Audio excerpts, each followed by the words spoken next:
Testing. Are we getting out? Oh, I fixed it. Oh, thank God. Okay. It's like, what is happening?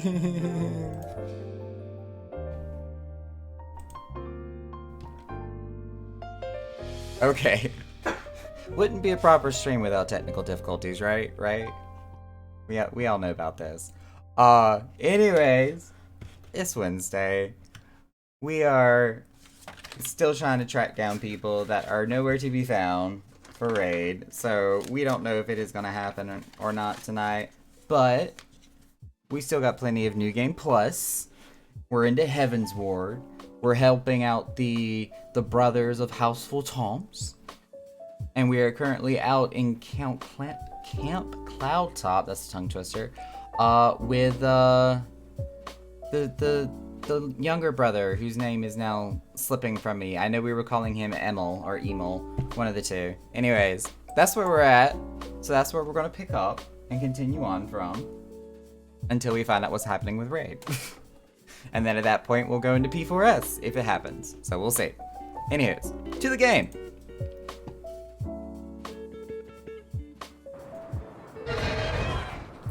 I may actually have to leave party because I think this is a duty instance.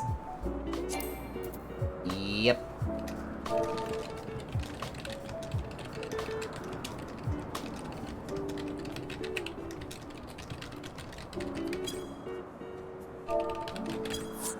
There we go. Now we can start it.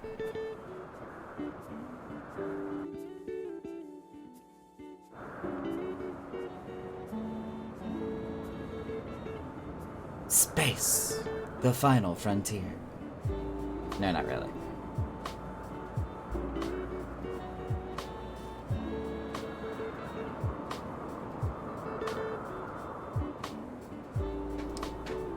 The Vanu must have taken him to that village, mayhap to present to their chieftain?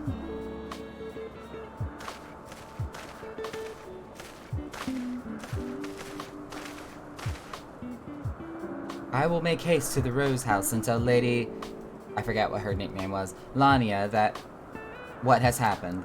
Yet, by the time I return with aid, it may already be too late. Forgive me for asking, Master Maho, but should you spy an opportunity to sneak past the sentries and rescue Lord Emil in my absence, I beg you to take it. I know he can be a trifle presumptuous and insensitive and, well, insufferable, but he doesn't deserve this. And the list goes on. Spoiled brat, pretentious,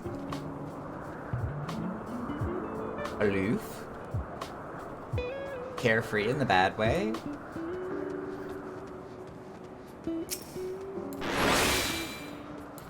I'm a good keeper.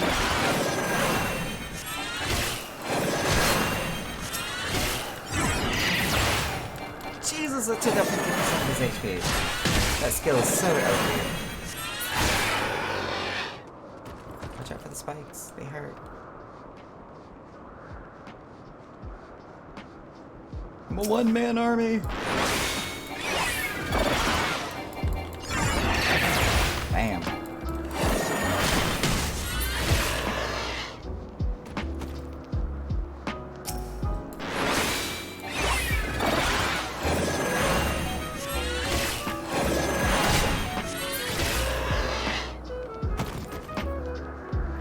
We are just casually running through the Vanu camp with smooth jazz as we shoot birds in the face with lasers.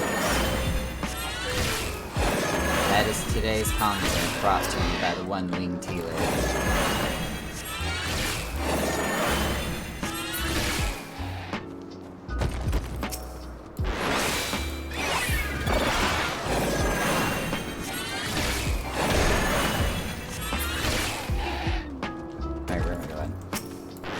Been a long time since I've done this.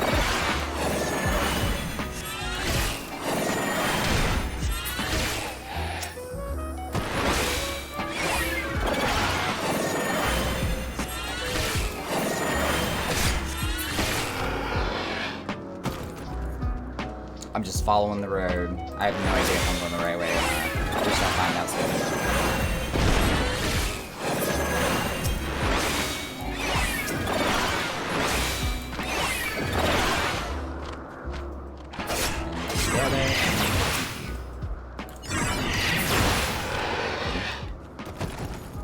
By the Fury, you're not gonna eat me, are you? That's not what you do to prisoners, is it?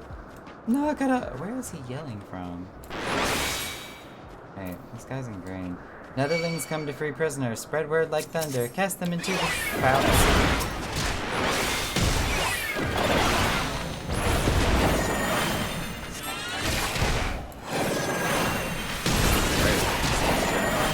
Brambleweed rope.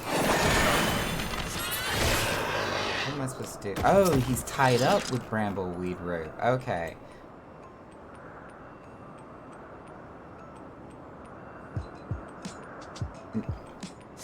Now that I zoomed in, I saw that it was actually Emil.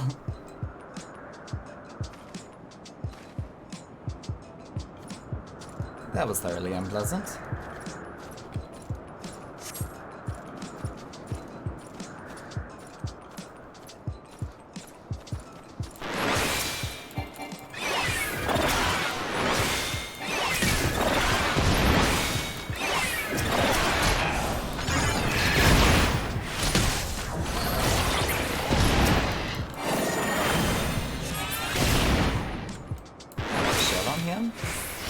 Huzzah, there we go. You're protected. What else is attacking? Nothing. Let's go.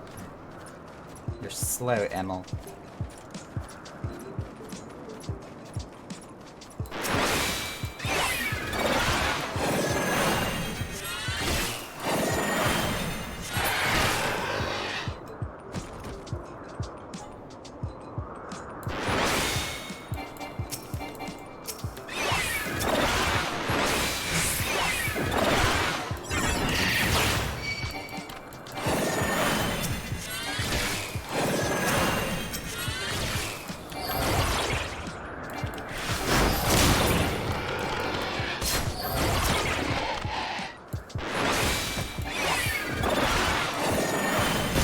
So many Vanu, oh my god. Okay, let's go.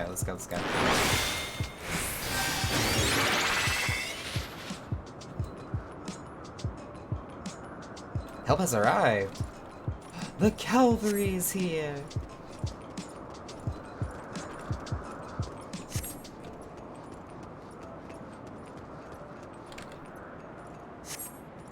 Come on, Emil. You're taking too long. Move it.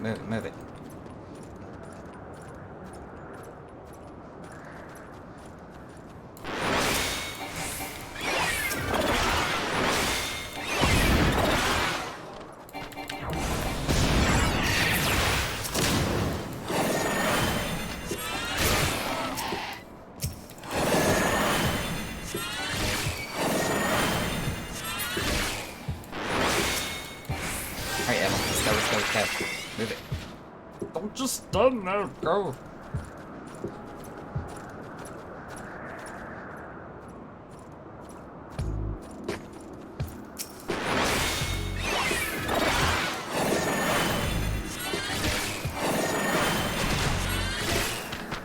Die, please. Thank you.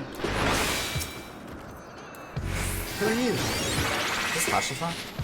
Oh no, just random Jimbo soldier dude. Okay.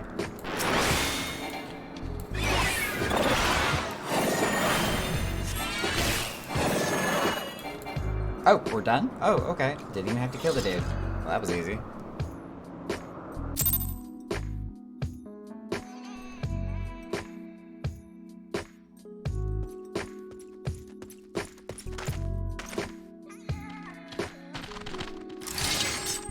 We're surrounded. Reinforcements.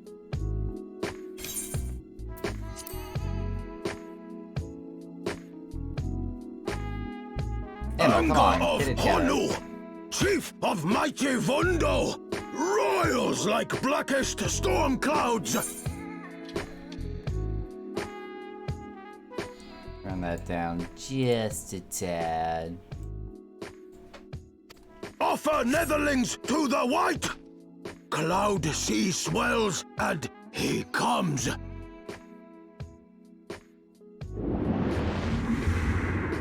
Bismarck!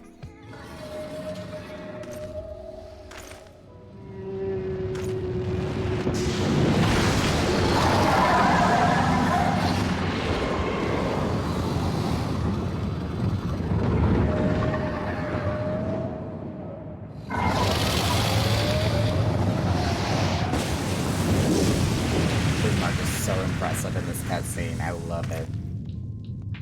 The White, mighty Bismarck, Lord of the Mists! A flying whale? By the Fury, it's a primal. It's a primal! Emil just runs in fear.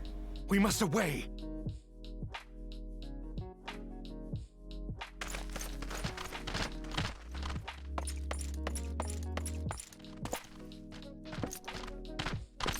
That's what you get for trying to run away. Karma, bish. Surrounded again. Please don't fall. Damn!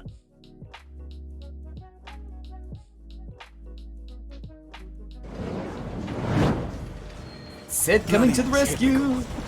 All right, we're going in. Aye, Chief. Ooh, thank you, Phoenix.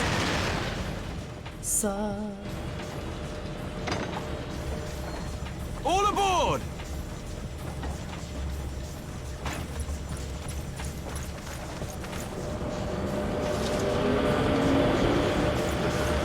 Jump, Hashifan, jump!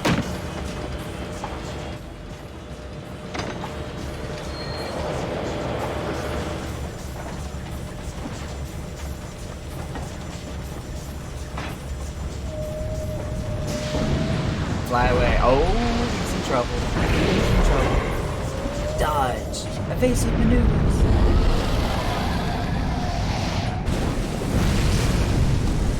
This is about to be a white whale situation there.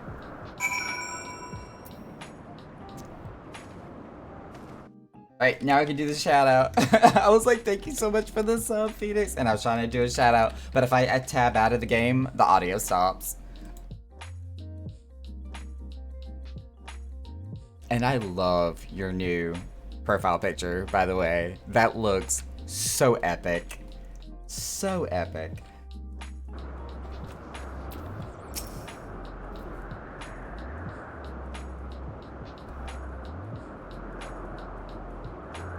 Yeah, I saw where you had talked about it in Discord, and I saw like the full scale picture that you had, which still looks phenomenal, by the way.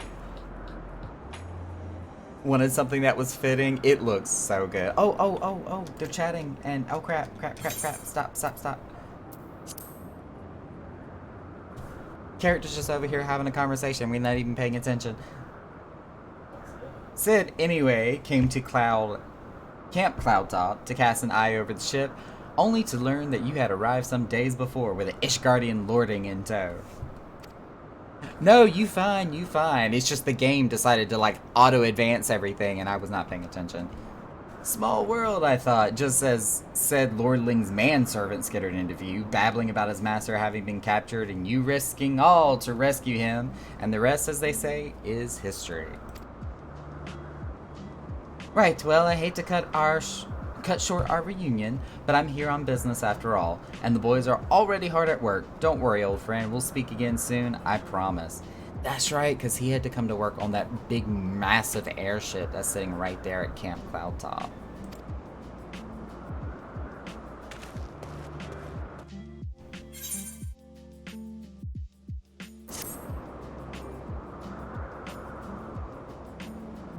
So I can actually hear my raid group talking about where somebody had ordered some pizza and he's super excited about it coming and it's kind of making me want to order some pizza now.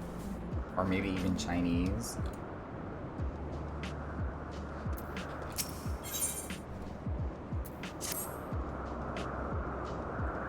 Very well, I admit it. It was an incredibly harrowing experience. I could very well have died. You know, me, dead.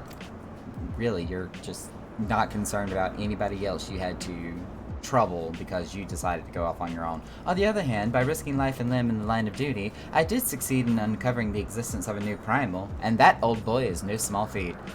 Lord have mercy.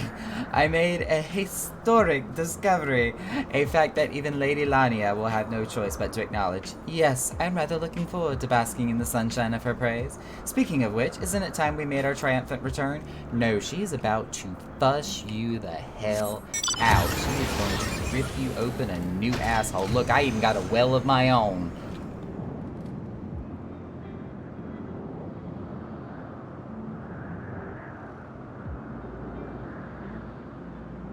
She is. I'm actually kind of looking forward to it. Like, lay into his ass, please.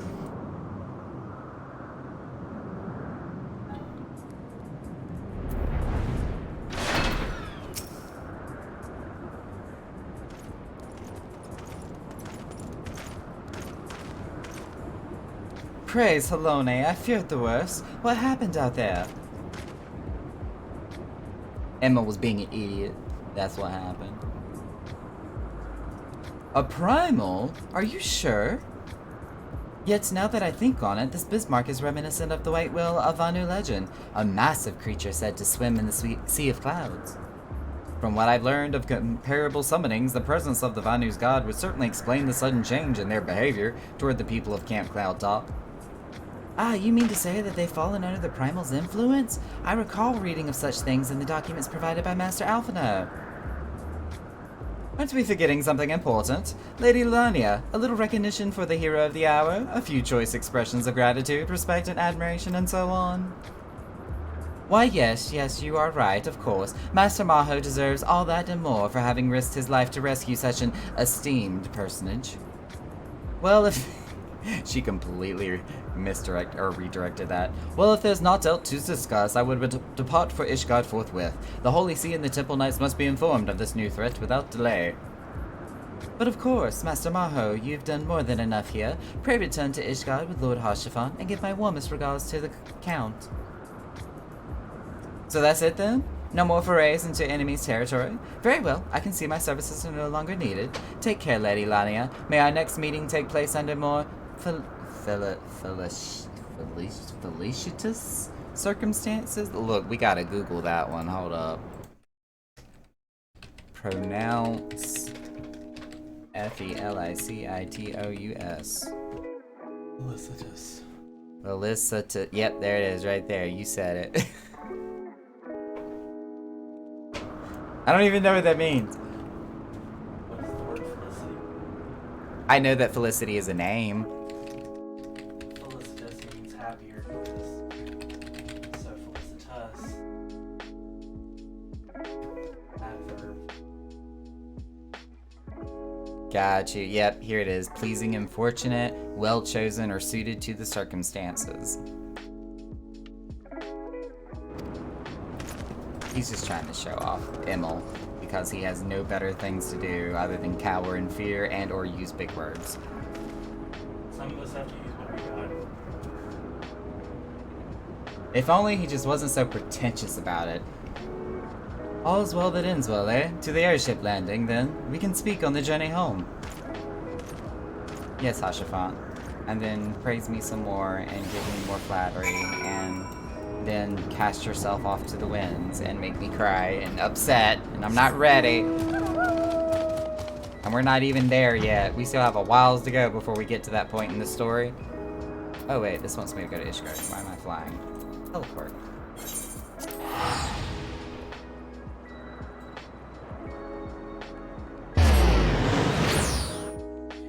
To Foundation.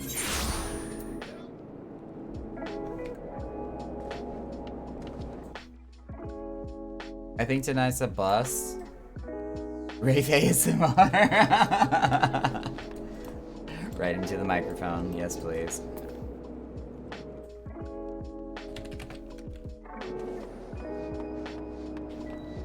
Alrighty, I guess it's gonna be a full night of New Game Plus then. Where am I going?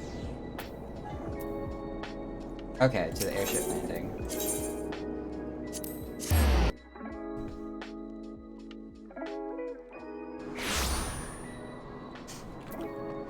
Where I first became an astrologian when Heaven's Ward was first released. I was so excited for that class when it first came out. I confess, I have always been rather fond of airship travel. The chill of the wind upon your face, the warmth of the blood pumping in your veins from the excitement. I find the whole experience indescribably invigorating. Or mayhaps it is the simple joy of having cheated death yet again? In any event, I must make for the congregation and inform Sir Amric of all that has occurred. Emil should have returned to the manor by now. Why not go and see if he's recovered from his ordeal? He's probably just more so talking about Lady Lania and how she holds him in such high esteem, which is total BS. Started talking about the next tier coming to and what interest there is in continuing. I'm definitely going to be excited for the next tier. I do at some point want to see at least like the transition of P4S, because it's always the final, like, out of the 4 raids that they release on each tier, like it's always the last one that has a special like savage transition that you can't find in normal mode. So I would love to at least see that. Even if we don't clear it, even if we don't beat the boss, I would love to at least see the transition. I still haven't even done that for Omega. I need to like get a group together, do some like unsynced and go through Omega. Where am I going? That's what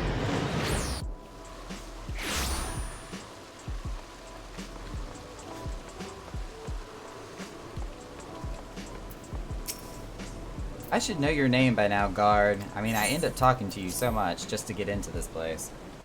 Do you not have a name? You don't have a name. You're just Ishgard guard.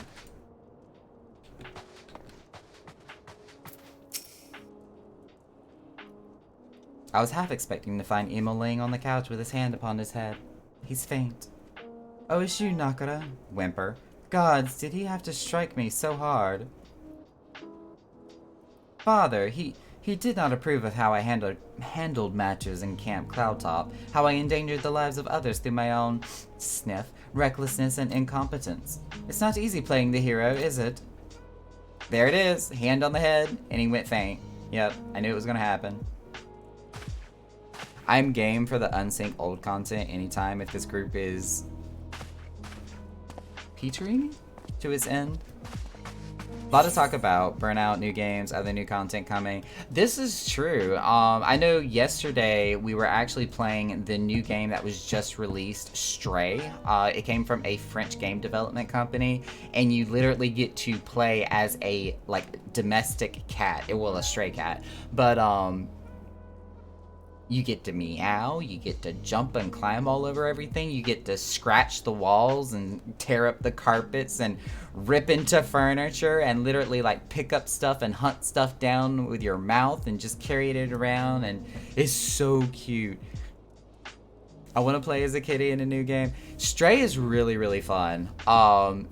It doesn't have like any multiplayer feature or online functionality, but it's just straight up a story game where this poor cat got separated from his family, fell into this post-apocalyptic, distant, dystopian future town where these like living bacteria is trying to eat you, and there are no humans, there's only robots left on this place. It's so fun.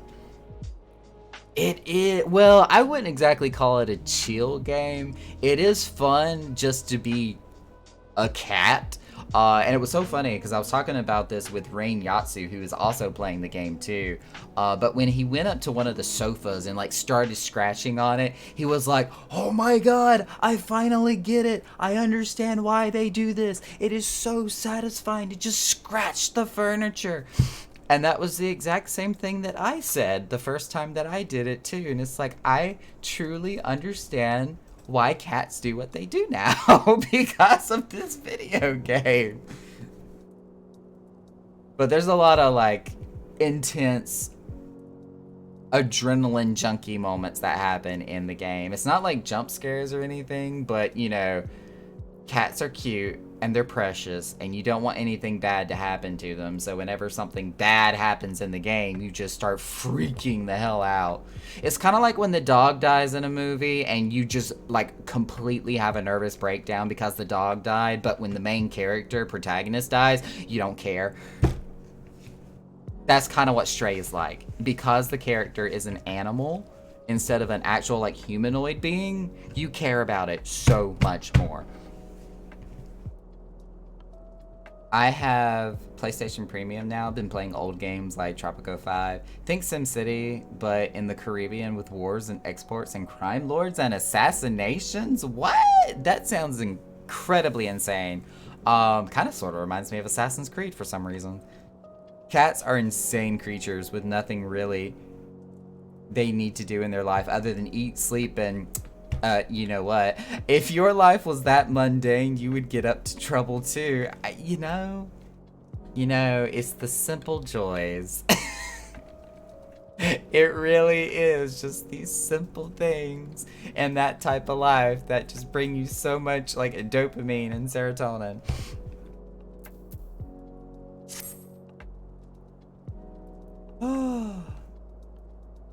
Just like tearing up thinking about it because it makes me so happy.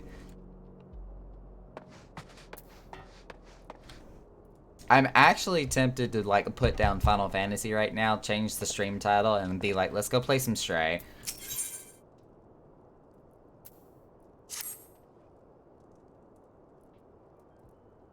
They chase things too. This is true. They really do. They really do. And we wonder why they are happy to chase a laser for hours.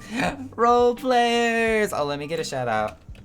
See this. I need to look into possibly getting some more mods going on here.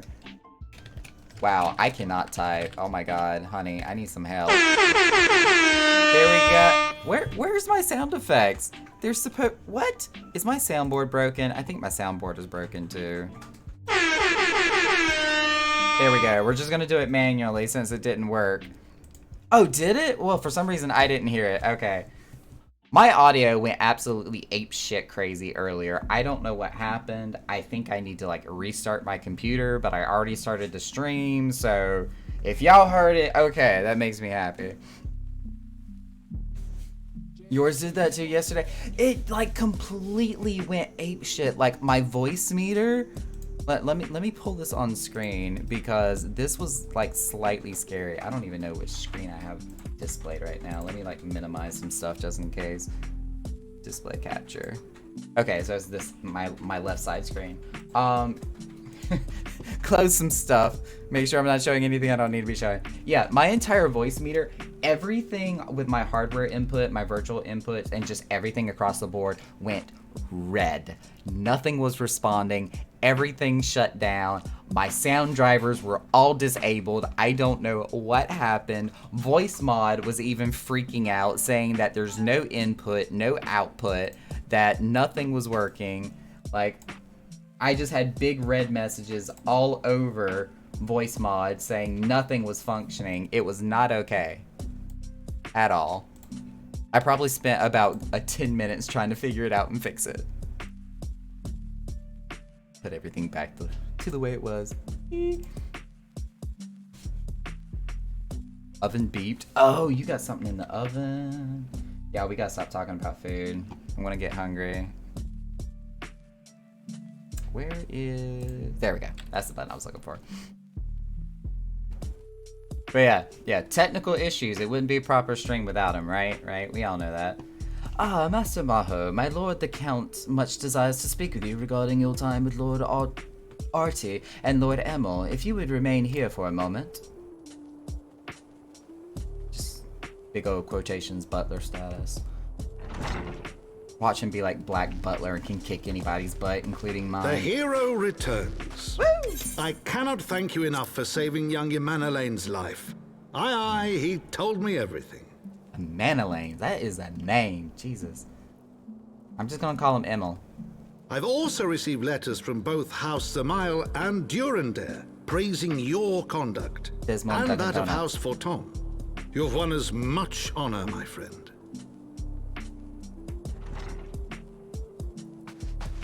My lord. What is it? Speak.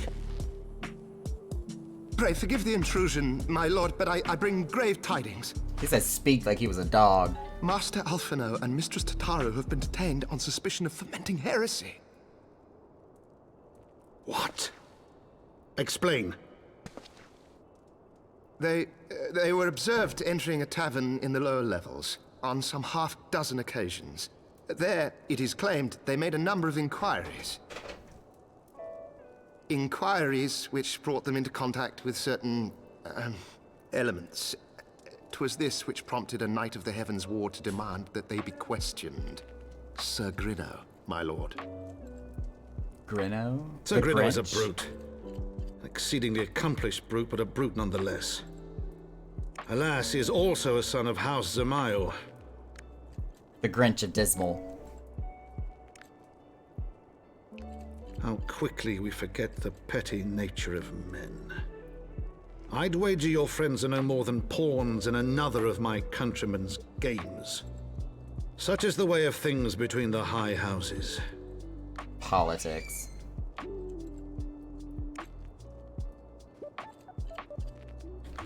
So we go save them. Easy enough. Though you have won the hearts and minds of many of my countrymen, there are those who will never be swayed, men who will dismiss your efforts and resent your successes, even as we celebrate them. 'Tis like that one such member of House Dismal's manipulating Sir Grinch, for he is not a man to dabble in politics of his own volition. He may genuinely believe your friends to be guilty, though I am quite certain his masters know better. Yet the truth will avail us not if we cannot prove their innocence. You would do well to speak with Sir Amric and the congregation of our knights most heavenly, and he will know more of these charges. Sir Amric, hail! And then invite me to dinner, please. The music has been really chill tonight on the soundtrack. Like, everything that's played has been super laid back. I've been kind of impressed. We are going here.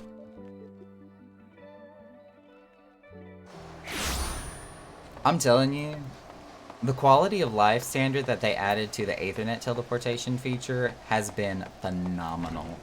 It has helped so much. Yo, Amric, I need your help. Oops. Turn auto advance off before that screws us over. It has been too long, Nakara. Would that this visit came under happier circumstances. You are come to plead for Master Alphinaud and Mistress Tataru, I take it? Word of their detainment. Oh, wait, this is Hashafant. Word of their detainment reached us while I was delivering my report on the Vanu Primal. Truly, I know which is the more ludicrous. These charges or.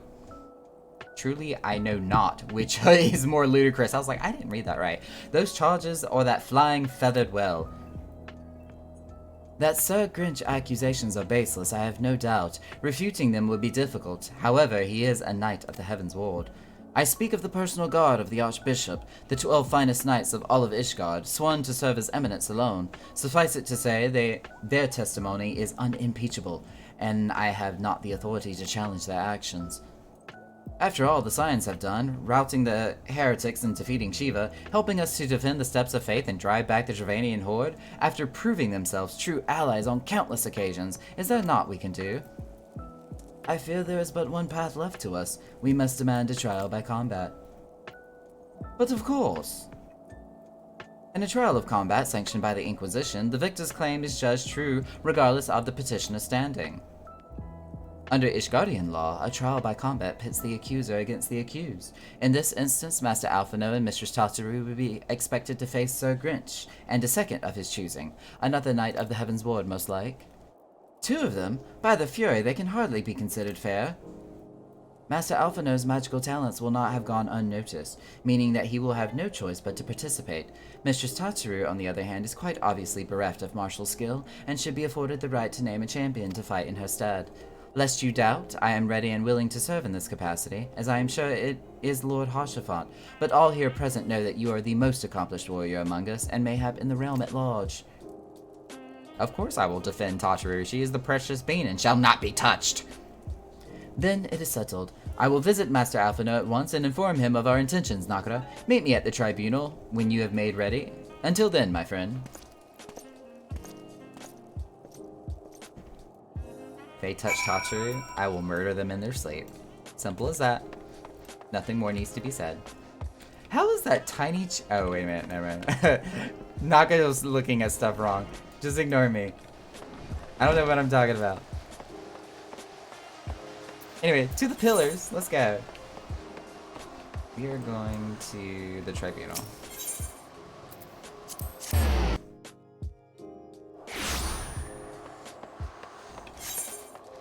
About to go pew pew with some lasers. Tataru is more scheming than Rowena, and look, you are not wrong. You are not wrong, but she is still a precious being that loves us unconditionally. Listen carefully, Nakara. When the trial begins, the petitioner will be asked to restate his charges, and the accused invited to respond. Then, in accordance with the law, they will be asked to restate their request for a trial by combat. Once the High Adjudicator acknowledges Mistress Tataru's right to name a champion, that is when you must make your entrance. Oh, I cannot wait to see the look on Sir Grinch's face when he sees his true opponent. 'Twill be priceless. Oh, Hashafan, I love you. More seriously, should you begin to lose heart, look to me in the stands, and I shall cheer so loud you will wonder how you could ever have contrived to doubt yourself. Now, are you ready? Ooh, something trying to fly on me.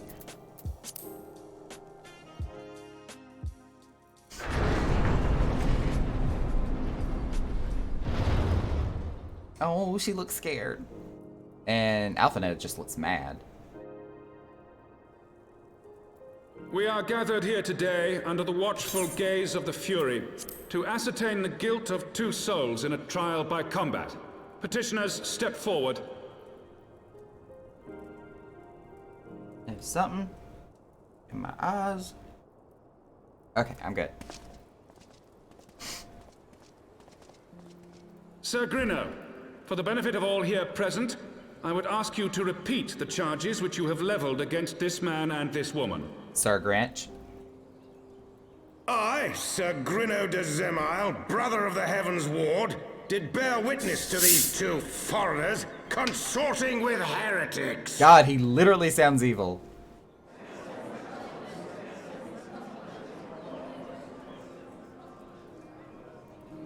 Let the accused step forward. Tell him, Alphinaud.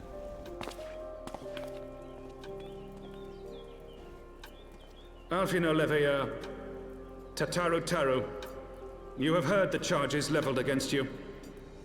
Will you take up arms to refute Sir Grinno's claim and thereby prove your innocence in the eyes of gods and men? I, Alphinaud Leveilleur, am innocent of this charge and claim my right to trial by combat. I, Tataru Taru, am innocent of this charge. But I am no warrior and cannot fight. So, I claim the right to name a champion. Get it, Tataru. I love you. So precious. Okay. To the old and the infirm, the young and the weak, this right we allow. Very well. Who will stand for this woman? Booyah! Me. Which brings her so much relief. I will. Just as I was beginning to doubt the efficacy of the Ishgardian justice system. Come, my friend. Let us put an end to this mummer's farce.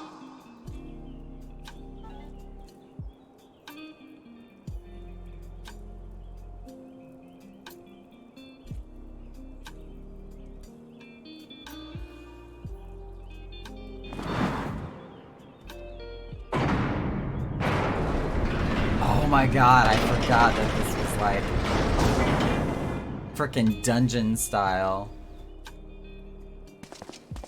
It's been so long since I've done this cutscene and this duty. I'm excited, and I'm doing this as a save. Watch carefully, Tataru. O Halone, render unto us your judgment. Raise up the righteous and cast down the wicked. Let's do this, Alphinaud. Got your back. Those weapons out. Ishgard got some nice weapons.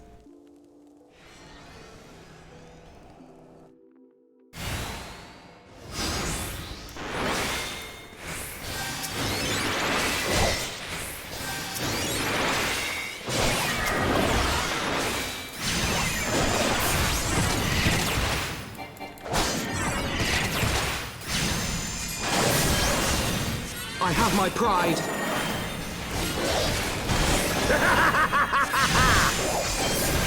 I'm trying to take care of Sir Grant so I can save Alphinaud. Oh, we need to get rid of that champion. got you now. Jeez. Down with you!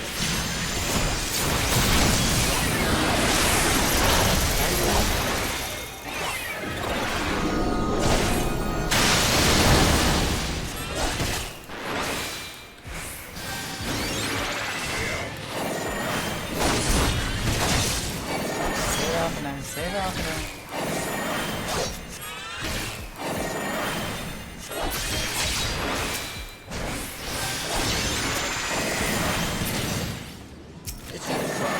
Alright, Alphinaud, let's get him. Together now.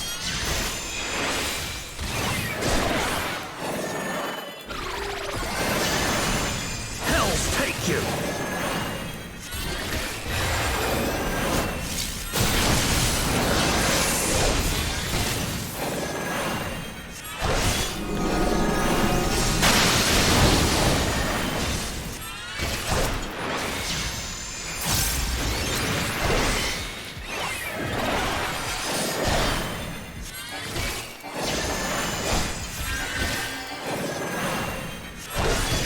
Dang, Alphinaud's got a bit of a girthy hill there. Okay, okay. A fine champion you are, he said. We win. We're innocent. Now, get on. They won! I mean, we won! She's so happy she's not being... Those two are healers.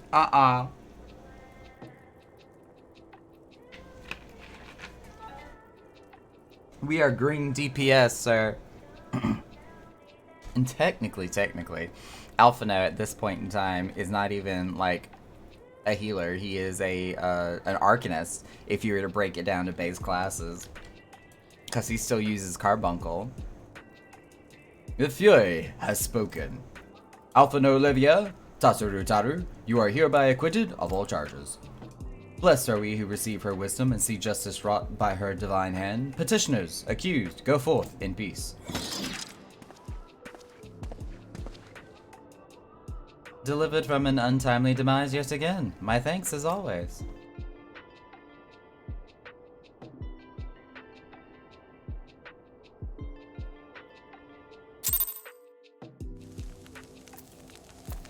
Ashafant, talk to me. Tell me sweet nothings. By the Fury, what a splendid victory! To see how you strove in the face of adversity, if I can talk. Two brave young souls bound together by the puissant bonds of camaraderie. Why, it stirred me to the very depths of my soul. Having been treated to such a rousing spectacle, it seems only right that I present you with a humble token of mine admiration. Pray receive of me this chocobo whistle. Oh, this is when you get the black chocobo. With it, you may summon a black chocobo, fully trained and ready to fly. Quack!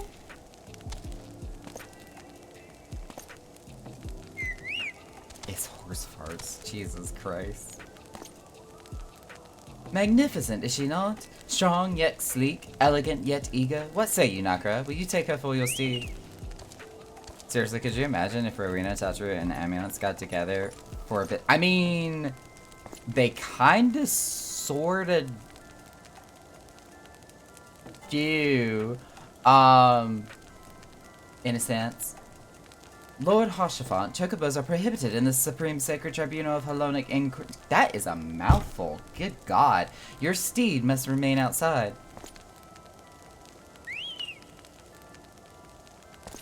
It's like when somebody tries to introduce themselves and their name is like 20 names long. World dominant. Look, that's Tatsuru. That is Tatsuru in a nutshell. If you are currently at endgame and you've done all the side quests, Tatsuru is literally trying to take over the world. She is going to blow all those other women out of the water. Like, Rowena? Who's that? I don't know her. She don't go here.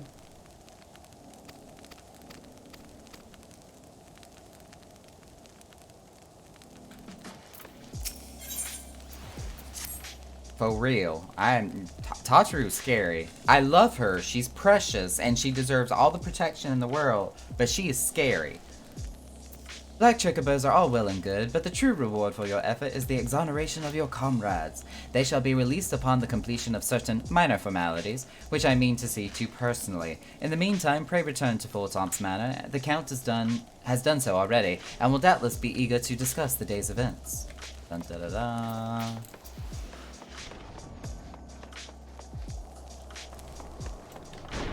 To the last vigil.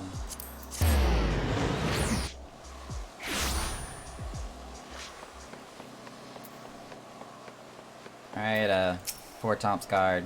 Because you don't have a name. Your name is Four Tops, ain't it? Just Four Tops Guard. That's your name. Not a title, it is literally your name.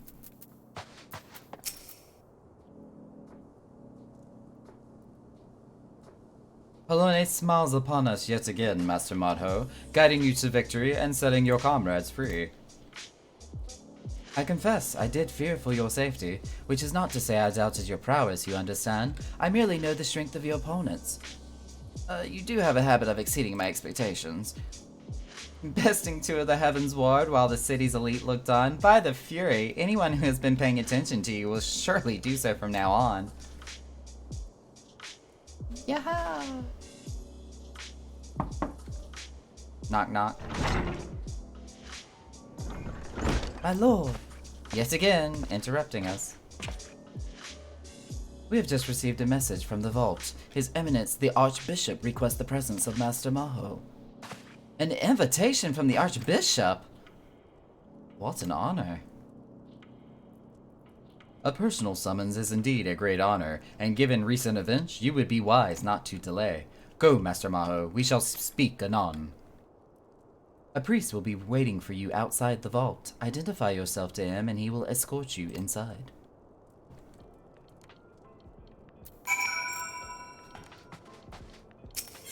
So many male character voices, and I'm just like trying to keep track of whose voice is supposed to sound like what. It's just, help. Oh, well, it'd just be just as easy for me to run straight up there.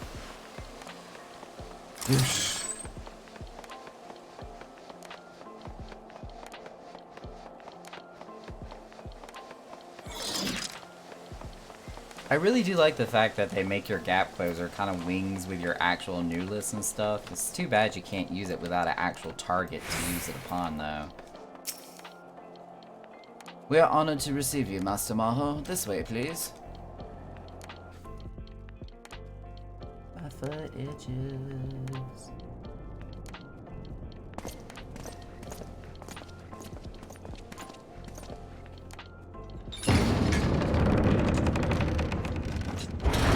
Such suspense. Where's my halo? Hello?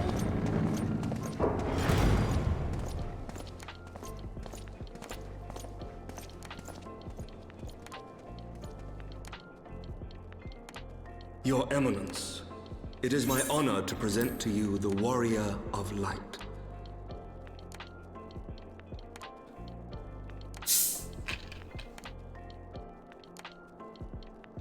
I have heard the tales of your many grand endeavors. The Lord Commander has also been most effusive in his praise. I am Thordan VII, Archbishop of the Ishgardian Orthodox Church, and I bade you come here that I might offer my personal apologies. For the accusations? You will forgive me for not calling upon you as courtesy would dictate. But, as you can see, my more sprightly days are long behind me. But I digress. He just said I'm old. Your companions were wrongly accused of heresy and subjected to gross indignities. This, I am sorry to say, was the result of negligence on the part of our nation's protectors. Negligence born of an excess of zeal. Is that not so, Sir Zephyr? Yes, Your Eminence. Regrettably, it would appear that we of the Heavens Ward were in receipt of erroneous information. Uh-huh. Sir Grinno has ever been headstrong. He pressed charges before the truth had been ascertained, for which I most sincerely apologize. An unfortunate misunderstanding born of an earnest desire to serve Ishgard, but one which should never have occurred. For who could doubt the character of those who bested Shiva and drove the Horde from the steps of faith? Not I. That much is certain. That will be all, Sir Zephyrin. I would speak with our guest in private. Your Eminence? He's like, why? As you wish, Your Eminence. That will be all for today.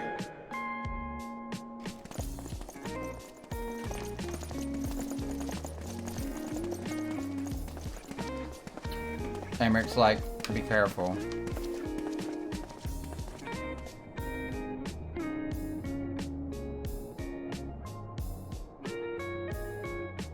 Privacy is a luxury rarely afforded one in my position. Uh-huh.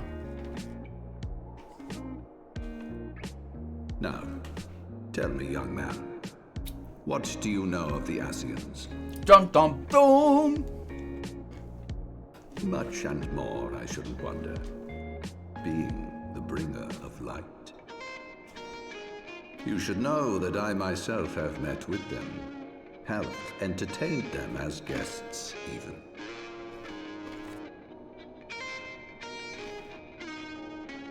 Those harbingers of chaos and strife offered us power that we might continue our war against the dragons. I have no intention of aiding their cause, of course, nor less of being their puppet. You say that now.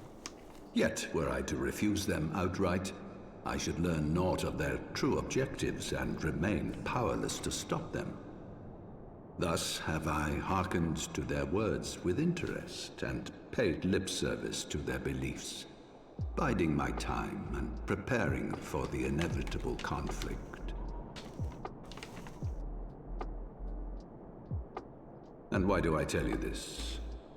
Because there is naught in this world they fear more than the power of the Warrior of Light.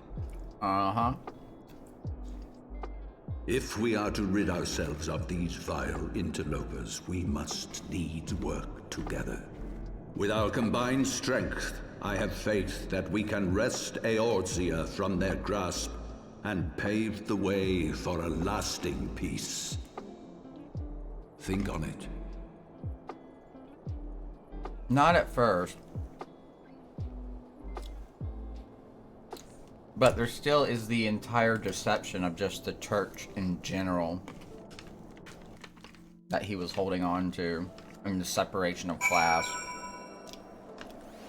So while that alone was meant with good intentions, he still had some really, like, prejudiced beliefs. And was trying to hold on to something that should not be.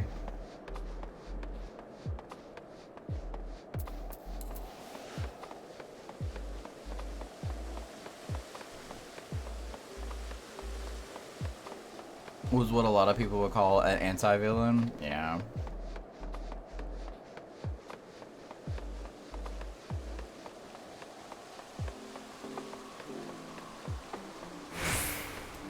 But as they say, the road to hell is paved with good intentions.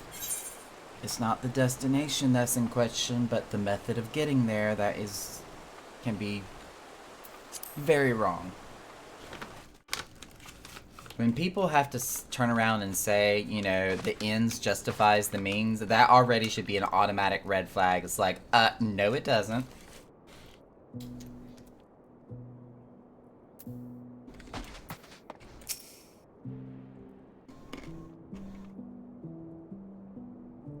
There you are. I confess, I was more than a little concerned when I learned that you had been summoned to the vault. What did they want with you? Blah, blah, blah. Mumble, mumble. Well, well. A formal apology and an admonishment of those responsible. I see my fears were wholly misplaced. By the gods! The Archbishop freely admits to consorting with Ascians. So, their ambitions extend to Ishgard as well. We will have new primals to contend with ere long, of that you may be certain. 'Tis but a matter of time. Yet shorn of the support of our missing allies, what can we realistically hope to achieve? In the midst of all the excitement, I completely forgot to tell you. When I was asking around about the Scions, I heard the most awful rumor. General Rauburn is to be executed for crimes against the Sultanate! If the Flame General dies, we will lose a staunch ally, and the one man capable of holding the Sultana's assassins to account. Lord Orchiffon was wise to counsel restraint, but this business will brook no delay. We gotta save him. We cannot permit this execution to take place.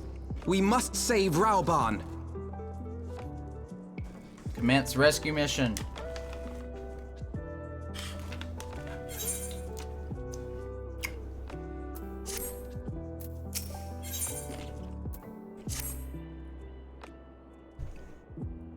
Though the situation calls for urgency, it would avail us little to charge headlong into Ul'dah without a plan. Before we can formulate a plan, however, we must first learn how things stand in the Sultanate, which is why I propose that we visit Limsa Lominsa. You heard me right. While you were about your altruistic endeavors, I acted as an intermediary to trade negotiations between House Fortomps and a Lominsian consortium. During said negotiations, an opportunity to send word to the Admiral presented itself, and I duly seized it. I am happy to report that we have a stout ally in Limsa. The Admiral has pledged her full cooperation in any effort to rescue Raban. Accordingly, I have agreed to meet with her, that we might discuss how best to proceed. Naturally, I told her to expect us both. Your presence never fails to embolden our allies, after all. When you arrive in Limsa, make yourself known to the Sergeant Z at Bullock Har on the lower decks. He will admit you to the bridge.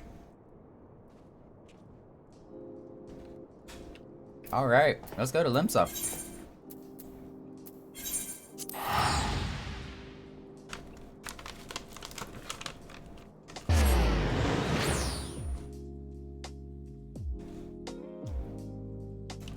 He's a villain, but only because our objective and his went against each other. Yeah. And they were trying to avoid change.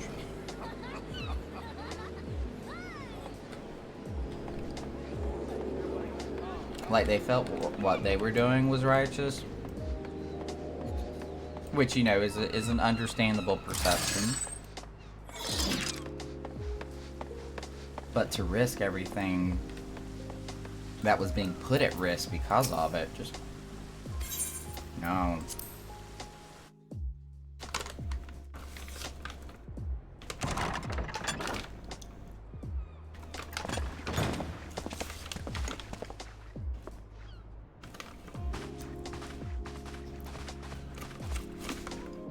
Friends, 'tis good to see you safe and well. I will admit I had not counted on you seeking, let alone finding refuge within the Holy See, but full glad was I to learn that you had. Oh, wait. Did I not click on it? There it goes.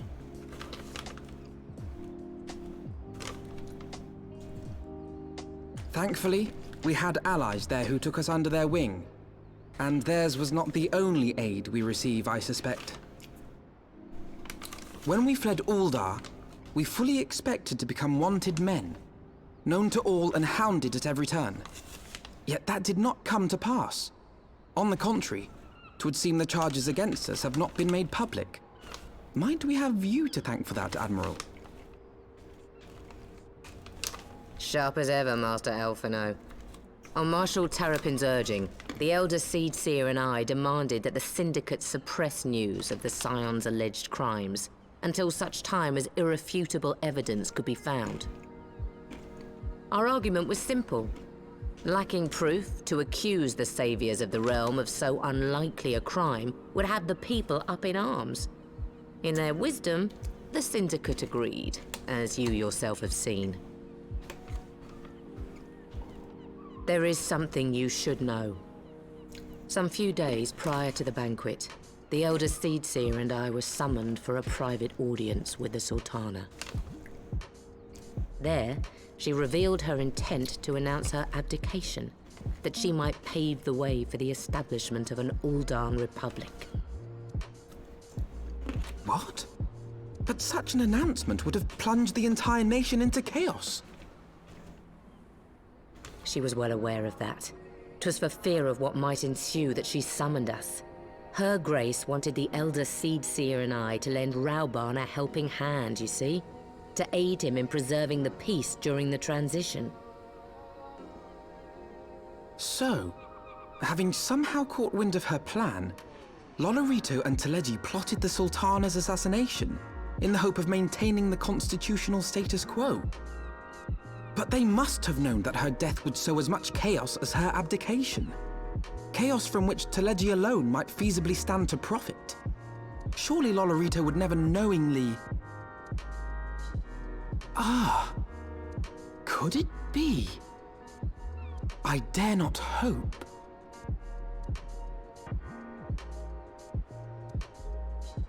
The Uldan authorities have yet to announce the Sultana's passing.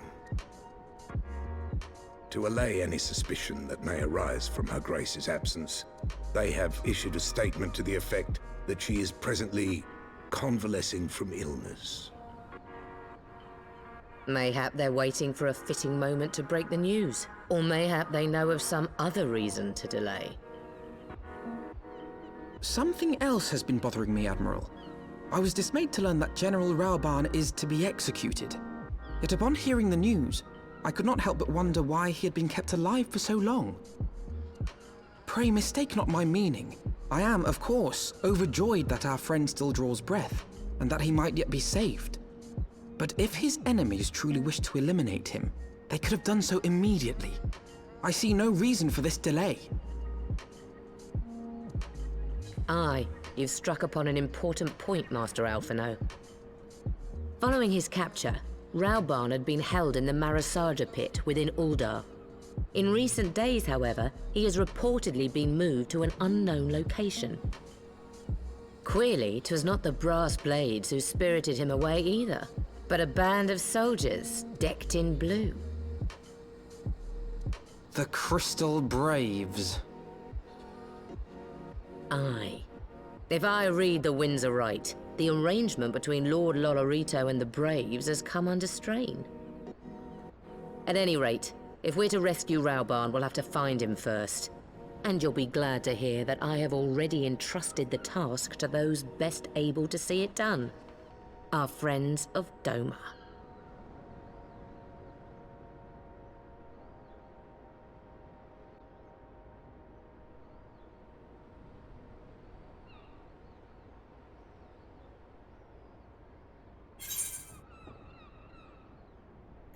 Voice acting is done. Raoban's survival is vital to the Eorzean alliance. We can ill afford to lose him. But I cannot send troops into Ul'dah to spell the end of the alliance and war like as not. If there is to be a rescue, it falls to you and yours to attempt it. I would not have it any other way, Admiral. It was I who founded the Crystal Braves, and it is I who must take responsibility for their actions. Spoken like a true leader, Master Alphinaud. By the way, by way of a first step, you should seek out a Doman contact. You will find her among the frontier hands at Revenant's Toll, working in a kitchen.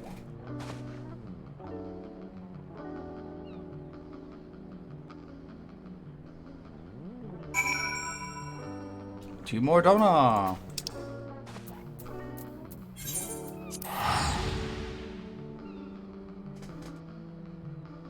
Oh. Yo, I need to pull a quick BRB.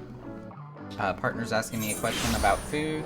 I think we're gonna order some dinner tonight instead of making anything. So, hang tight. I'm gonna be right back. We're gonna go take care of that, and we'll continue New Game Plus.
Okay. We have ordered some pizza. I think. Hang on. I think I forgot to actually click submit. Wait, what is happening?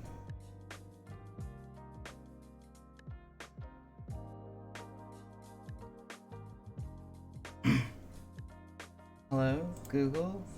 Why are you not working?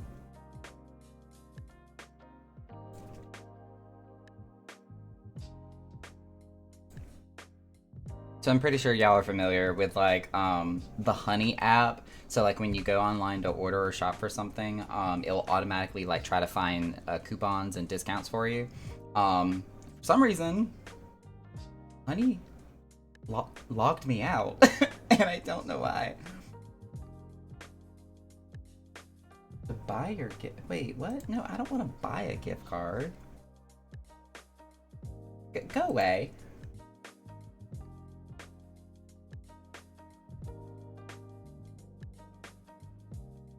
Let's see. We don't need any delivery instructions. We're gonna go ahead and pay now with the card that's on file. That's fine. We'll go ahead and do 20% tip.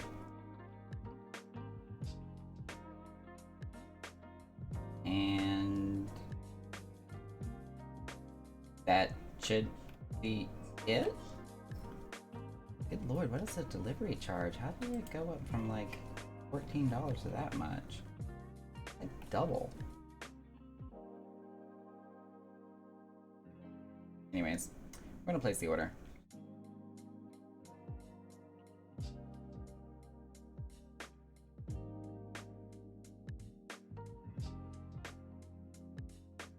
Billing zip code area. Oh, what?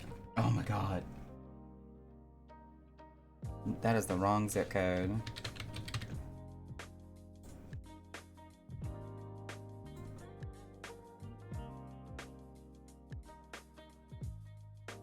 Y'all, I've never had so much trouble trying to place an order for pizza. Like, come on, Domino's, give me food.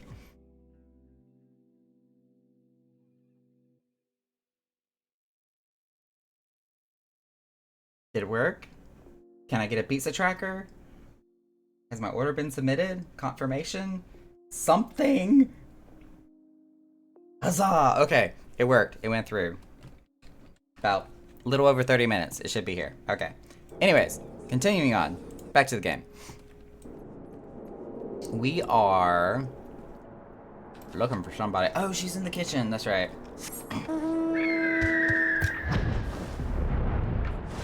Ooh, excuse me.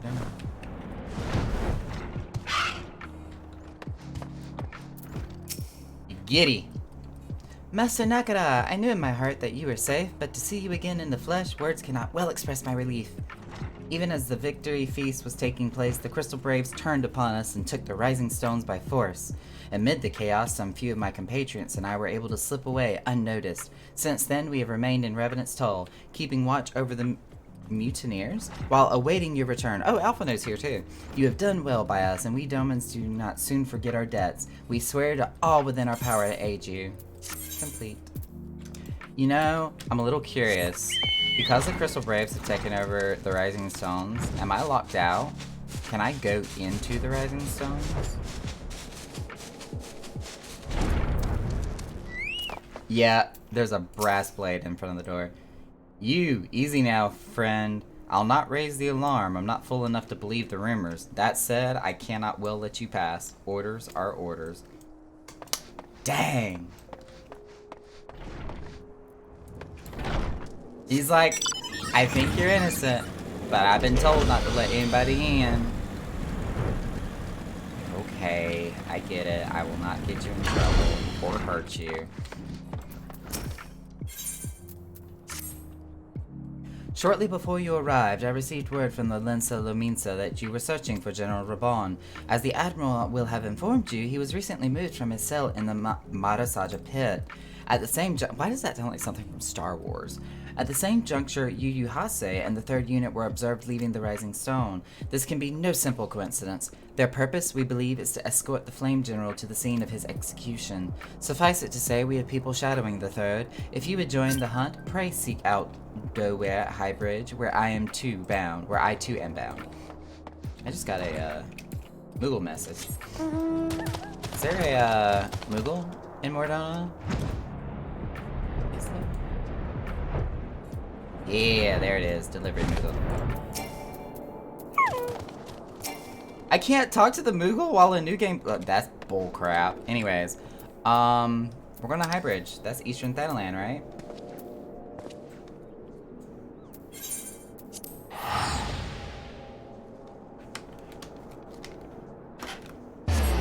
Away we go.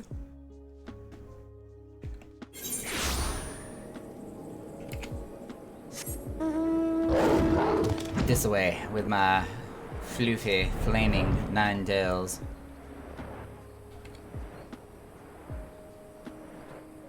I gotta work on getting the other mounts from Zodiark and Ensinger. As far as, like, trial mounts go, those are the only two I'm missing right now. I've got all the others. Oh, y'all are, like, behind the building. Hello? I've been expecting you. Time is of the essence, so I shall be direct. Yu Yu Hase and his men are bound for Haladali. We believe that this is where they intend to carry out the execution. Hozan is presently keeping watch over the entrance. Let us make haste and join him. I can fly, but yet y'all still gonna beat me there. Like, what?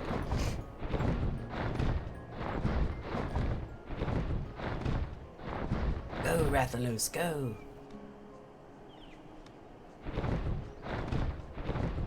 Rathalos is definitely one of my favorite mounts.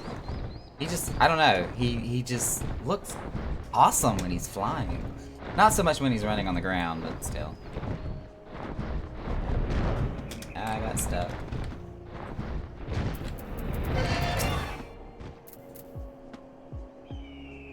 You come at a good time, my friends, but moments ago the traitor Ilbert arrived and entered Haladali. From this, we may be certain that General Raban is being held within. So let's go. Let's go save him. There's no time to lose. General Aldine may be executed at any moment. You must enter Haladali and free him from his captors.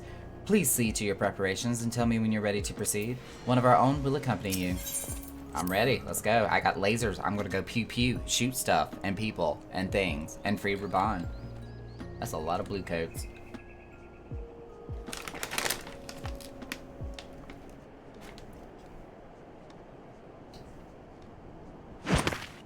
Oh, you giddy. Pray, forgive me my lateness. I love you. Lady Ugiri! Master Alphinaud, I am pleased to see that the light of resolve shines in your eyes once more. Ah, yes. How pathetic I must have seemed to you when we last met. I am ashamed to record it. For a time, I was well and truly lost. But with the aid of my comrades, I have since refound my purpose, and I shall take care not to misplace it again. Since your escape from Ul'dah, my fellow shinobi and I have shadowed the Crystal Braves every step, in hopes of learning the Scion's whereabouts. Regrettably, our investigation has yet to yield any useful information. Pray, forgive us. You need not apologize, my lady. We are grateful for all that you have done on our behalf. Besides, Ralban is no less a friend, and we cannot well abandon him to his fate. Hozan, the three of us shall attend to the Flame General's rescue. Pray, draw away the guards by the entrance. Take Doware and Higiri with you.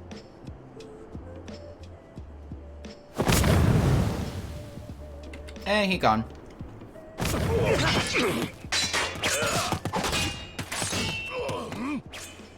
With me!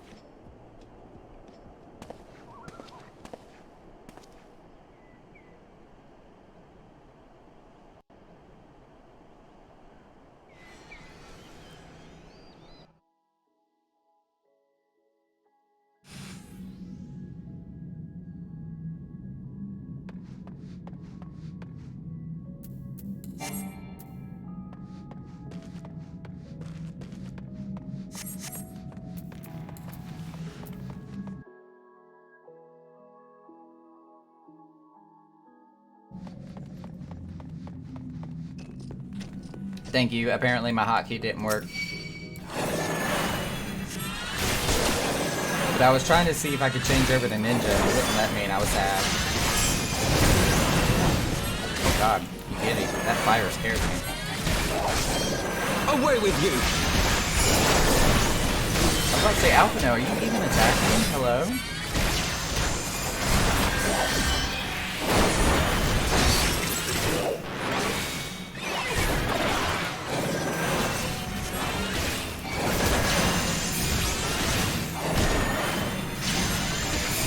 Can't take Alphino anywhere. He just ruins everything.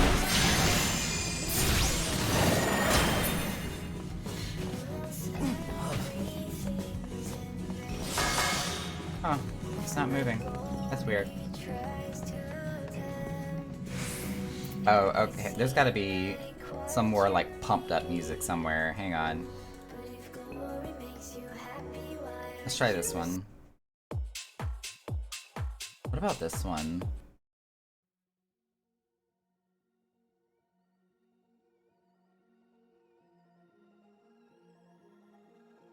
Okay, that song doesn't even work. There we go!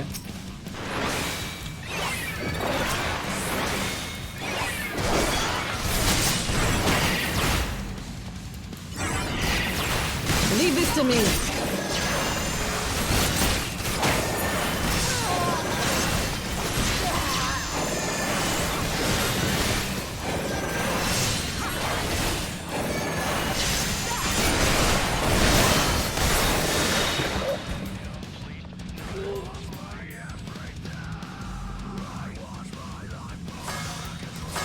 This is some dungeon music. Let's go.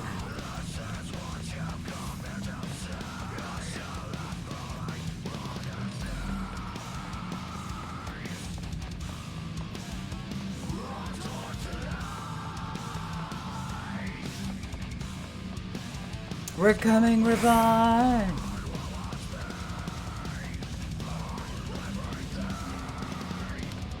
I miss like the look of it. Yeah, this is a trap.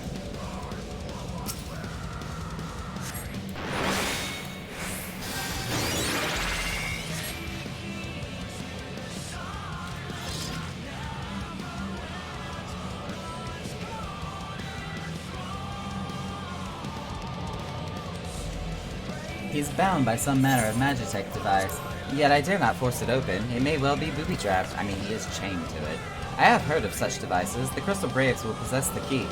Let us split up and look for it.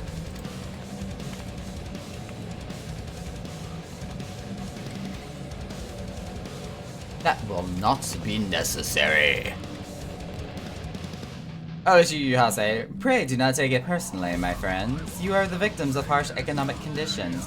Happily, you will not suffer for long. This poison will convey you swiftly into the bosom of Thal, and while I hope to join you, where I hope to join you after the passing of many prosperous years.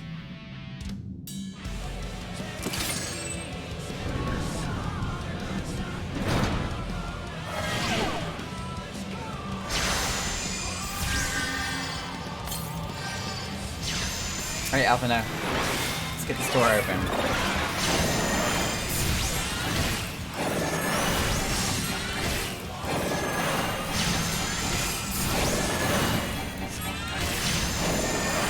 Shooting the gate.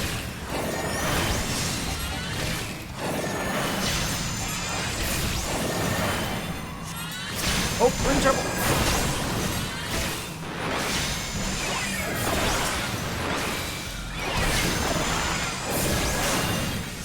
Did that jam just heal itself? Did I see that correctly?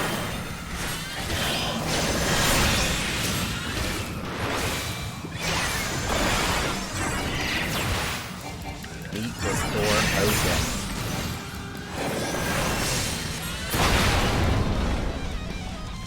We can't leave her bond.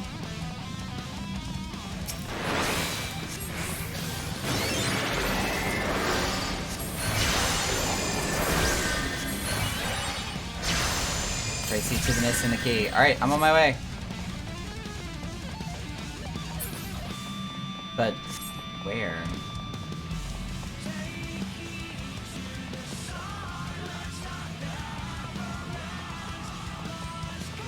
Not down there.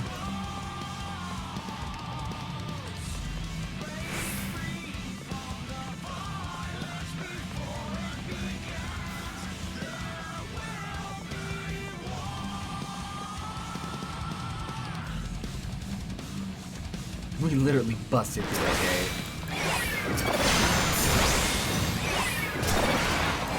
Kick the Lala. You, for real. Lock him into next week.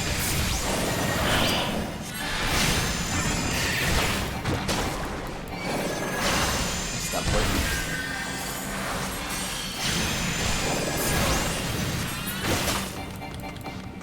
One is up behind him. Click all the offshoots you skipped and some normal holotop. Okay.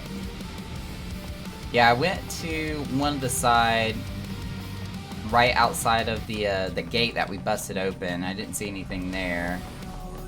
We'll go ahead and pull a U-turn up here in just a moment.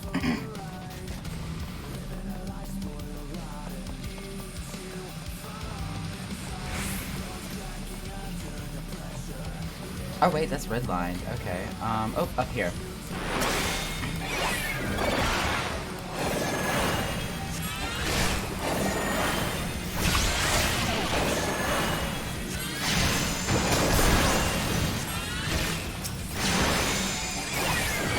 There it is. That's the poison thingy.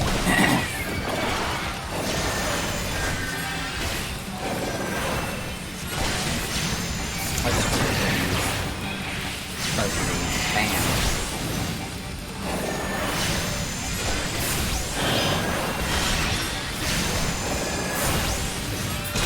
And that will take care of this.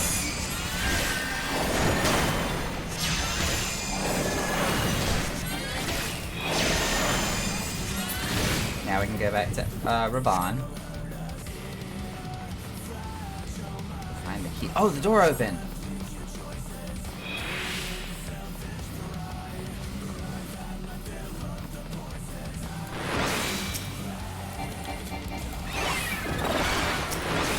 Go after the Conjure.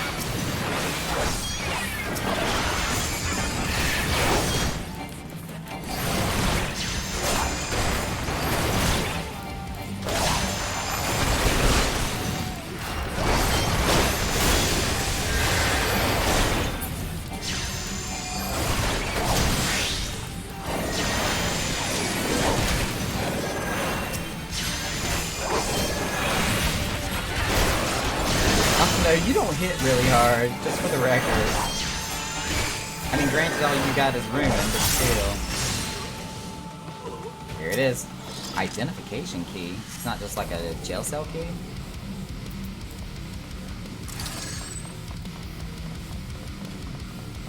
Alright, run. Go to Raban. Free him.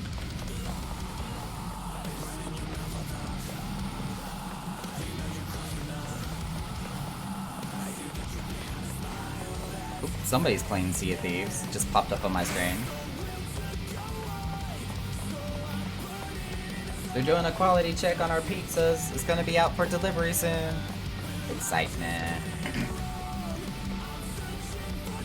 Can't we just jump down from one of these bridges, like this one coming up right here?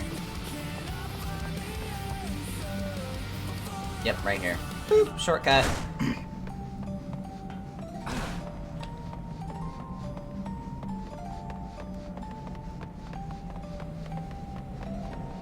Alright, Raban, I got you. We're gonna get you out of this thing.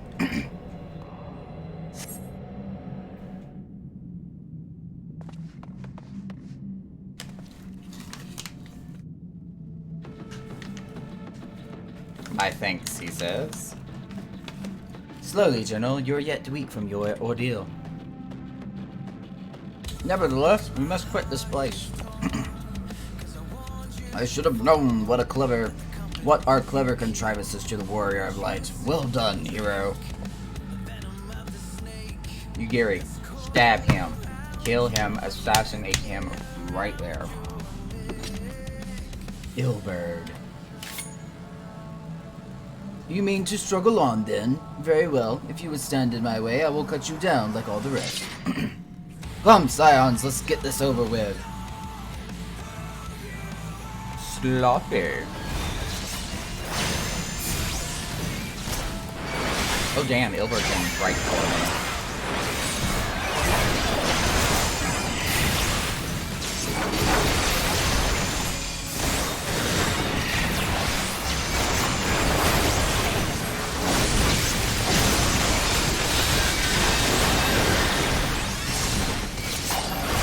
You know what I kind of forgot to do this entire time throughout this dungeon as I was playing save? I have you now. Completely forgot to put cardio on myself. It is nothing.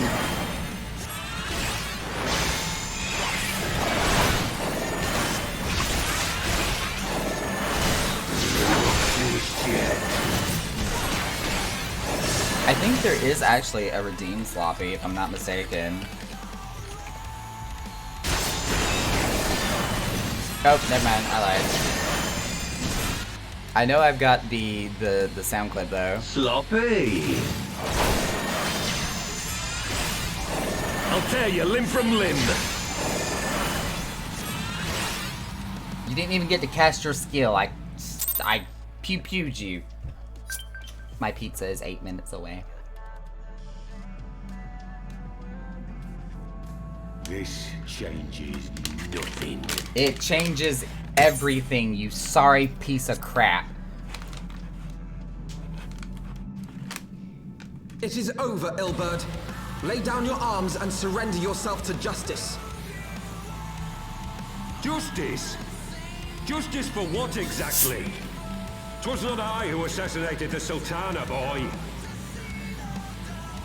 Ere we debate who is responsible for the assassination, I would ask whether an assassination took place at all. You're a clever little shite.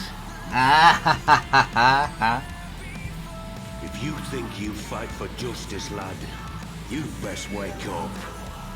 The truth is, you fight for whoever bloody well tells you to. Can you not see you're being used by the Scions, the city-states, even the Crystal Braves? They none of them care a whit what you want, only what you can do for them. But what if I And want how do to I help know them? this? Because I'm the same. A pawn to be used as my masters see fit. All I ever wanted was to liberate my homeland. And I ate dirt to make it happen. But what have I achieved after all these years in servitude? Nothing. Not a bloody thing. If we ourselves are not free, free to think and to act, how are we ever to reclaim our homeland? Know this. There is nothing I would not give to take back Alamigo. Nothing! You need help. You're not a ninja.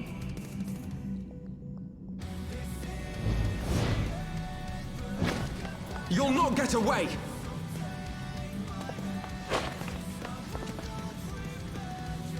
No, Master Alphinaud. Now is not the time. We need to save Raban first. He's still trying to adjust to only having one arm left. I'm but a cripple and a fool. And still you came for me. I'm in your debt. We are all of us fools of fate, General. But even fools have a part to play. On your feet, Gladiator. This is not over. Rest assured, I was not planning to die till I'd avenged the Sultana. Still, your words are welcome, lad.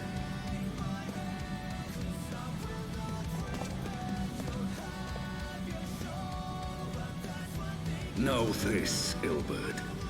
There is nothing I would not give to see you pay for what you've done. My wealth, my arm, my life. Nothing. He mad. General, are you aware that Lord Olorito has yet to announce the Sultana's death to the public?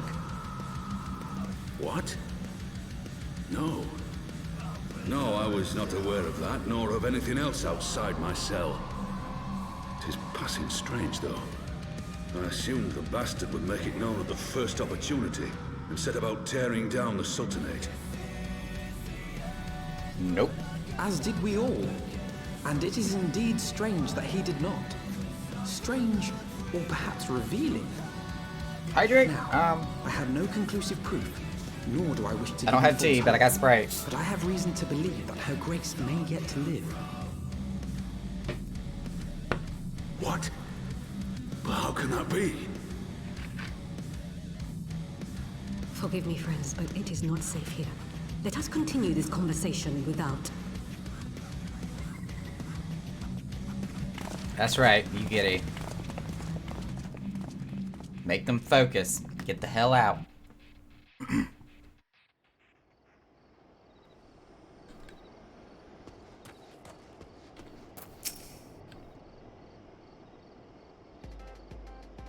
Drink boy, all that reading, right?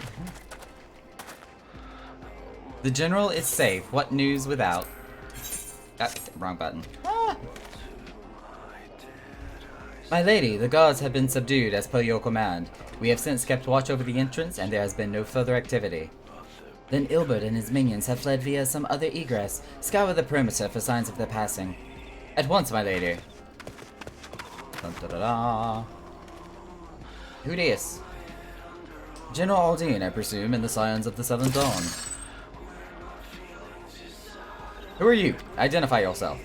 Pray, do not be alarmed. My mistress is a friend, and I come bearing a message of goodwill. For your own safety, she bade me direct your steps to the Waking Sands. Know that Master Oriange awaits you there, along with others sympathetic to your cause. There is no ruse, I assure you, General Aldine. If you'll come with me, I have prepared a carriage, that you may travel in comfort, safe from prying eyes.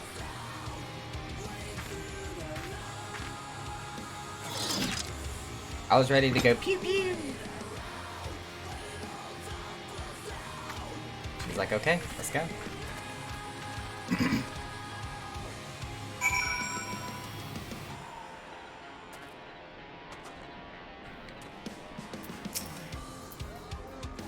I've spoken with Urianger via Link Pearl. He confirms the man's story. Raban is in safe hands. Let us make our own way to Vesper Bay.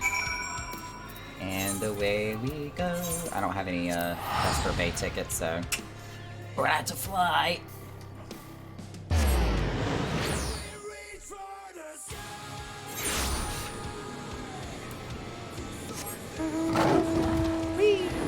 This beautiful, beautiful mount. I love it. This is the one from Hydaelyn, with little crystals going around his tail.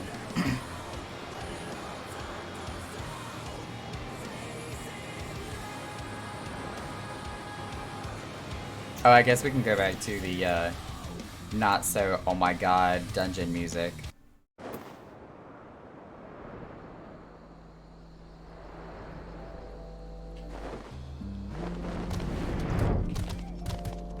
Back to the Waking Sands. Whoever thought we were gonna come back to this point, especially after everything that has happened.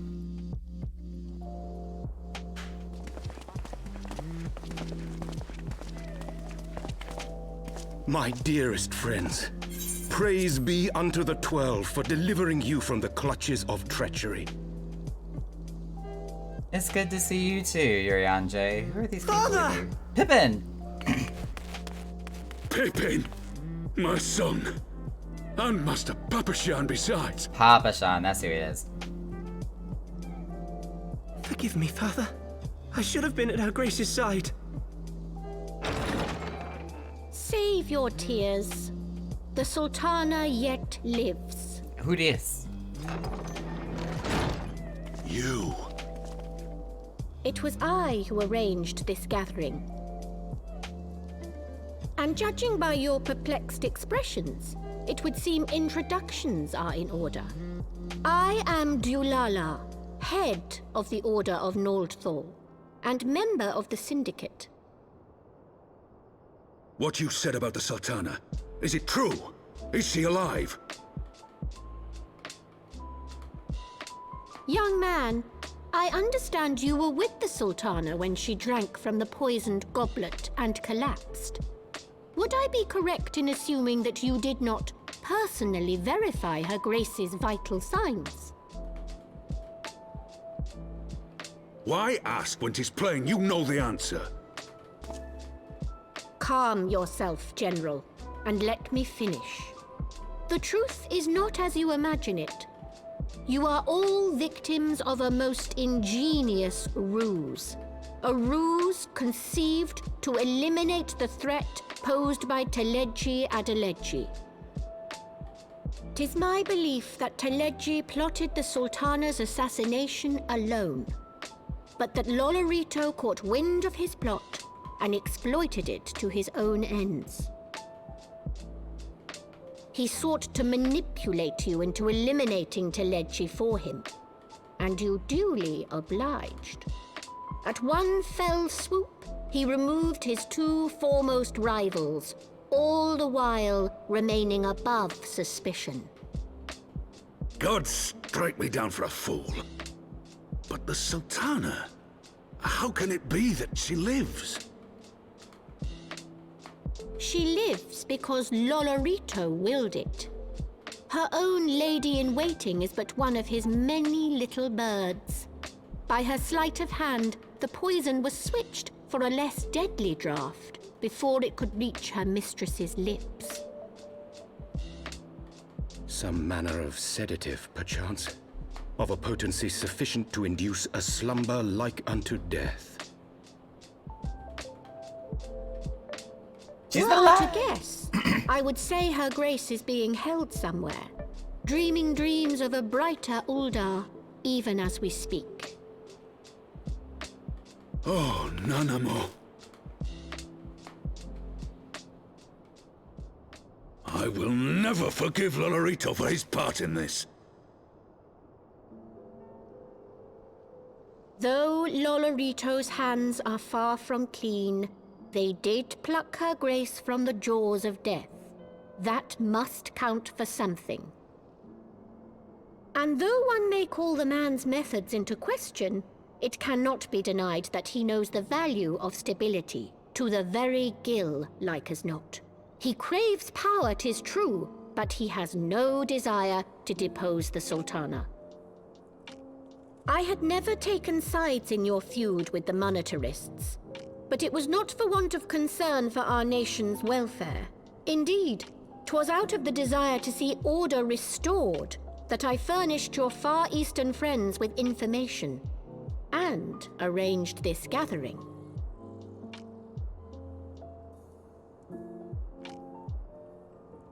I hope you are ready to work, General, for there is much work to be done. Our first priority must be to bring matters back into balance.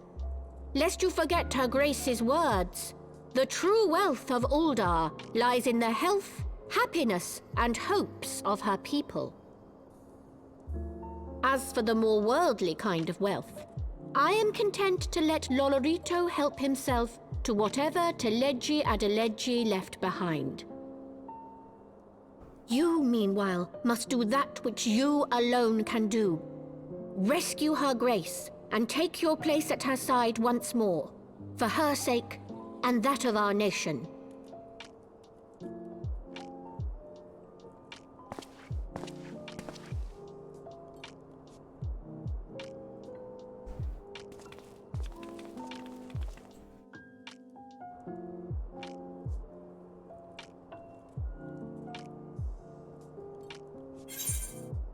All right, the thick plottins.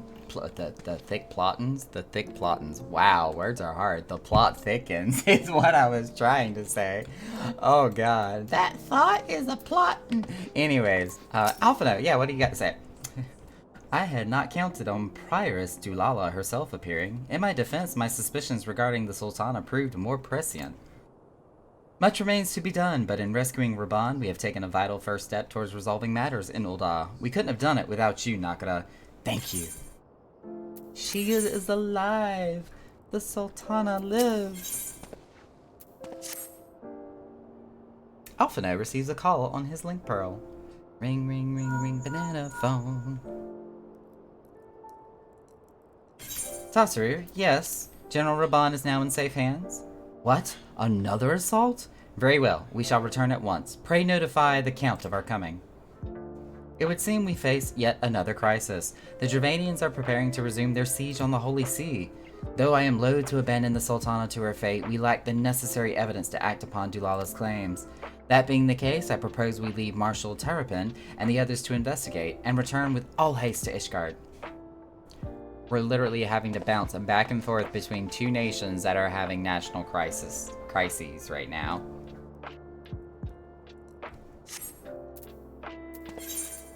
Back to Coerthas, we're going to teleport to Foundation, and then we're going to go to the last vigil, and then talk to Tataru outside of Fort Thompson Manor. Planning out these teleportations is like trying to figure out all of your like overlaying flights in a flight plan. Like, do I need a layover?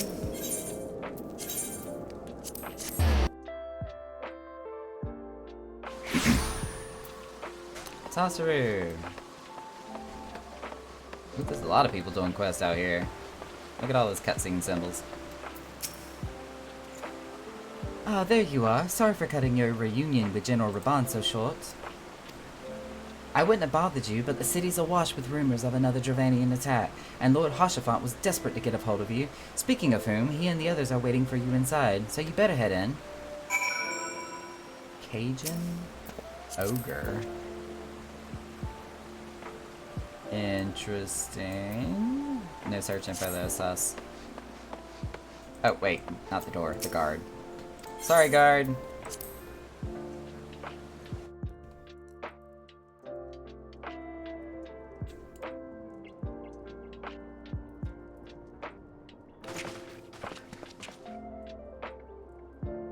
My friend, I thank you for answering our call with such alacrity. As I am sure you are now aware, the Dravanians are once more gathering for war. Master Maho, Master Levier, I must apologize for this abrupt summons, but we thought it best to have Mistress Tataru contact you by the most direct means available. When the observatorium bells toll, 'tis a warning that cannot be ignored. The Holy See has ordered that we make ready for battle. In case you haven't heard, a band of trappers returning from the west claim they say they saw a cloud of dragons big enough to dim the midday sky. Thank you. Nidhogg's minions gather once more for war. I smell Parmesan cheese and it smells good. But I would have you take up arms in another of our conflicts. When first you came to I would not have you take up arms in another of our conflicts. When first you came to Ishgard, I offered you my protection. If I cannot ensure your safety here, I cannot well accept your aid, much less ask for it. Scions of the Seventh Dawn, you are faced with a choice: to remain here in a besieged Ishgard or seek sanctuary elsewhere. I would not presume to influence your decision, but I must ask that you make it swiftly, lest our enemies force your hand. Did he just deliver you food? Yes, he did. It's pizza. And I'm happy, and I'm excited. And it smells so good. Though we flee to the ends of the world, 'twould seem that no place in this troubled age is free of strife. Once more the horde descends upon Ishgard, and once more her wary defenders must take up spear and bow. The Count would have us seek shelter from this storm, but I for one grow tired of running. If we are to shine the light of dawn, we must do so in sight of our fellow man, not hunkered in a hole. What say you, Nagara? Oh shoot, I can actually pick one or the other. You know what? Let's say we cannot stay here and see what happens. That is your answer? By the 12, how could you? But wait, mayhap remaining in the city would not best serve our friends and allies. Mayhap there's another choice.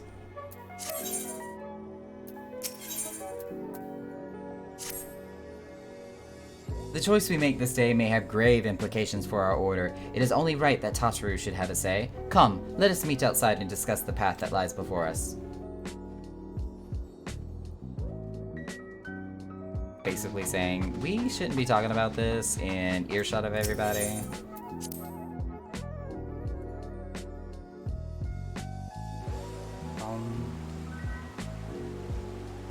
Oh my god, it's so good.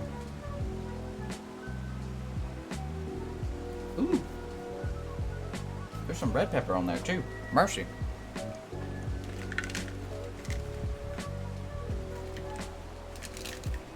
Gotta take my meds.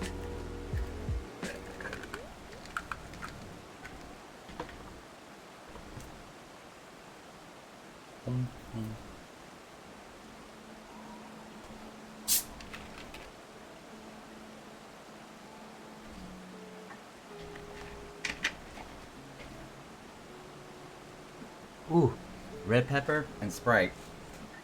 It like enhances the flavor.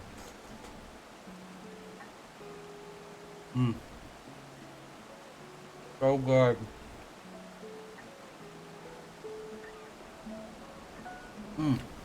Okay. Back to the game.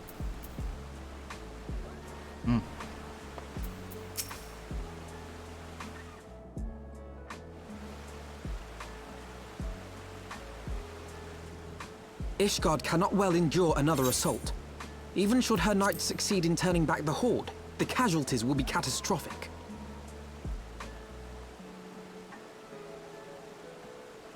But what other choice do we have? It's not like we can talk it over with them. Dragons and men aren't exactly on speaking terms.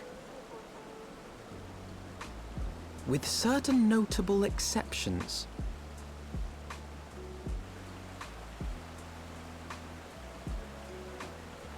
You don't mean Iceheart? When last you spoke with her, she lamented her crimes, did she not? Then there remains a sliver of hope. If we can persuade Iceheart to act as our intermediary, we may yet be able to convince Nidhogg to abandon his bloody course. If there is to be a meeting, I would accompany you.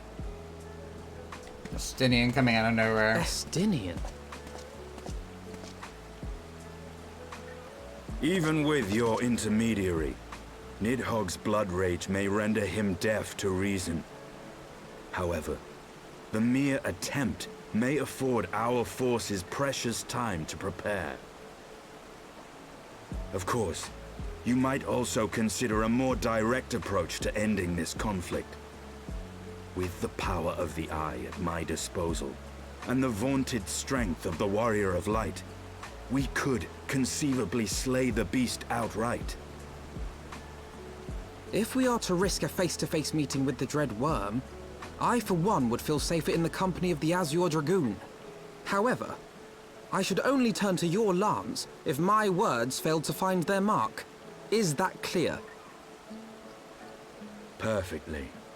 I shall assume that Iceheart enjoys similar diplomatic protection until instructed otherwise. I love how direct Alphinaud is, and it's just like, I don't give a flying flip who you are. You're gonna listen to what I say. You got it. Bam! Alright, Alphinaud. A word of advice. Think carefully before divulging the particulars of this plan to Sir Emeric.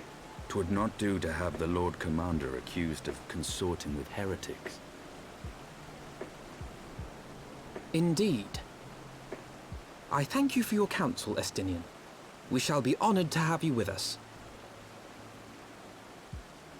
I am glad to be of service.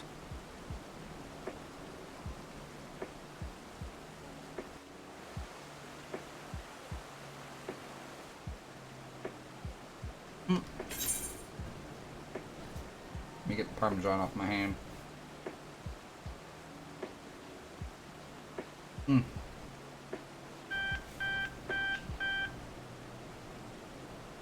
Okay.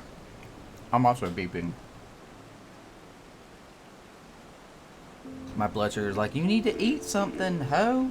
I am eating something. We have chosen a difficult road, yet even should we succeed in winning Iceheart to our cause, our plans for parley will swiftly come to naught should the Holy See decide to strike first against the Horde. We must petition the Lord Commander's aid ere we set forth. I only hope that Sir Emeric will be willing to muzzle Ishgar's forces on the strength of our vague assurances. Tataru, I would ask that you remain at Fort Tomp's Manor and inform the Count of our decision. Tell him that the Scions of the Seventh Dawn mean to do all in their power to ensure that Ishgard and her people survive. Yes, sir!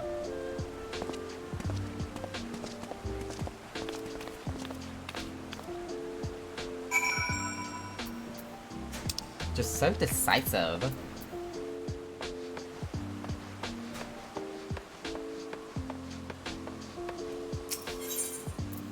Alright, we are going to the Forgotten Night. Ooh. Ow.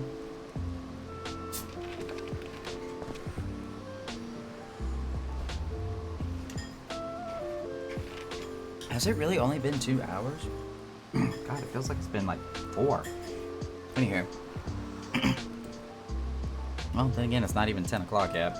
I don't know why I thought time has flown by so fast. It really hasn't.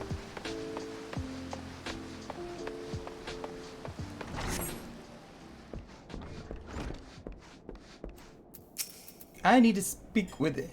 Ooh, excuse me, Emmerich. Let me in. I want the defenses of the outer ward rechecked. See to it that the ballistas are in good repair and supplied with enough ammunition for a prolonged siege.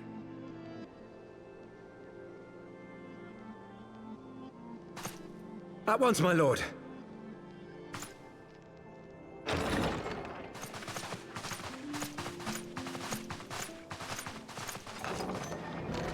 Ah, 'twould seem I have visitors. And unlike those messing beyond our walls, these ones are welcome. Pray forgive us for interrupting you in the midst of your preparations, Sir Emmerich, but our suit concerns the impending assault. To speak plain, we believe there is a chance the invasion might be halted before it even begins.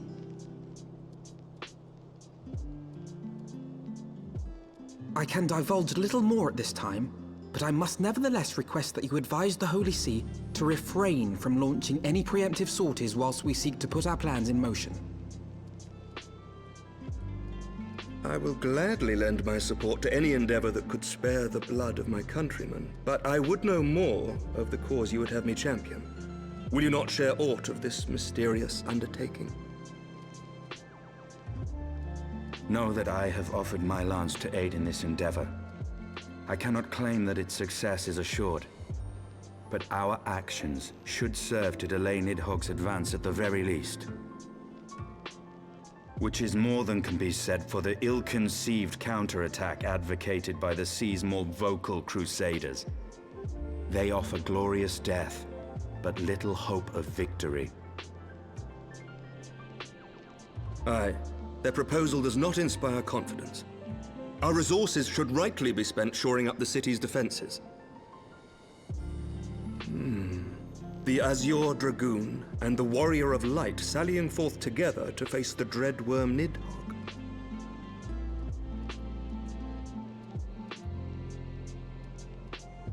I must admit the mere thought of it does much to dispel my misgivings. Go then, carry out your plan. I shall do what I can for you within the Holy See.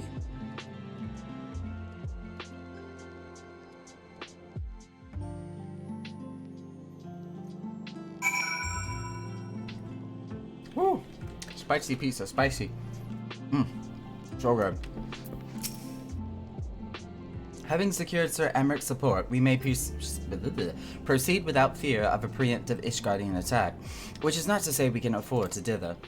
History tells us that the Dravanians will attack as soon as their horde reaches a critical size. Before that happens, we must needs track down and win over the Lady Iceheart, and then locate and parley with Nidhogg. In short, time is against us. If you're ready, Estinian, let us be about the task. Dun, dun, dun, dun.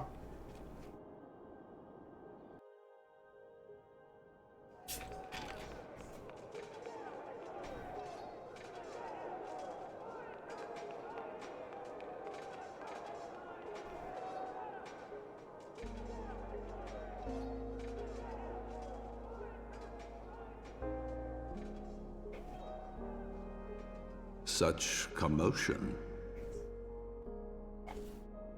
Yes, Your Eminence. The bells of the Observatorium warn of our enemy's approach. So, the dragons are coming. Let them come, in their hundreds and their thousands. With the divine blade in our hands, we shall rend their flesh and drown the heretics in their master's blood. Even Nidhogg and his foul brood shall be powerless to resist us. And when we have rid the world of their pestilence, we shall turn our attention to our Ascian allies. See that they are suitably rewarded for their invaluable assistance. If I may, Your Eminence, the Paragons wield powers strange and unknowable. Can we be certain that they will not see through our deception? We can be certain of naught save the righteousness of our cause. If you would be a true leader of men, you must possess conviction as well as caution.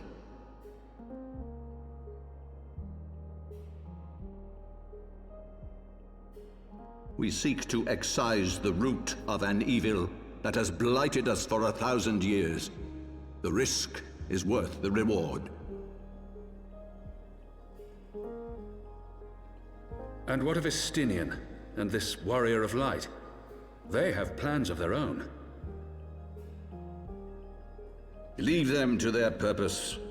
We must each play the role we have been given. You and your chosen brothers most of all.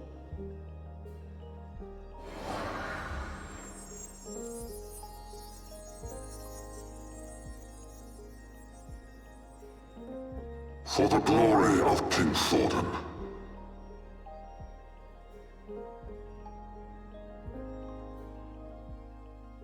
They already did it. They already did it.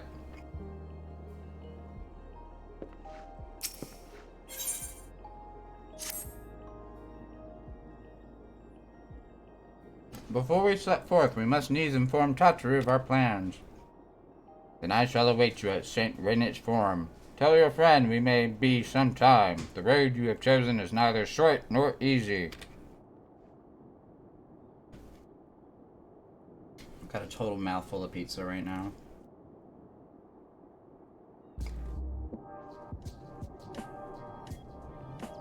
Okay.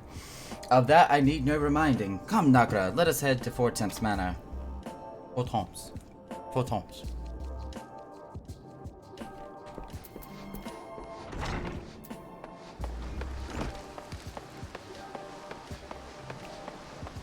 So my partner brought me like 3 slices of pizza. They're gone. All of them. They did not last. My plate, other than some like crumbs and Parmesan cheese, is completely clean.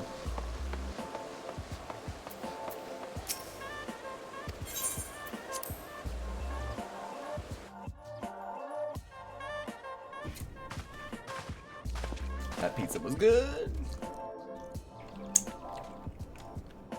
Of course, our course is stop.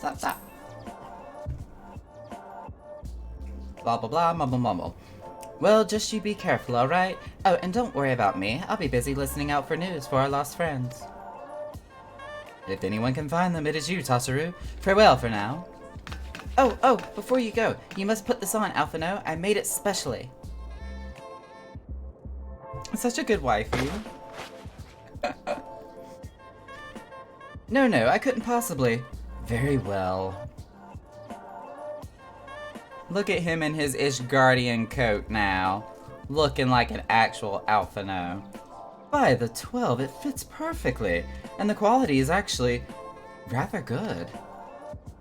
I'm glad you like it. I've been practicing my needlework while I listen to rumors and the like. A good receptionist is always learning new skills. My thanks, Tataru. Whatever else awaits me upon the road, I shall not fear the cold. 'Twas the least I could do. Now I must be getting back to the tavern, or I'll never catch up with all the gossip. Best of luck on your journey.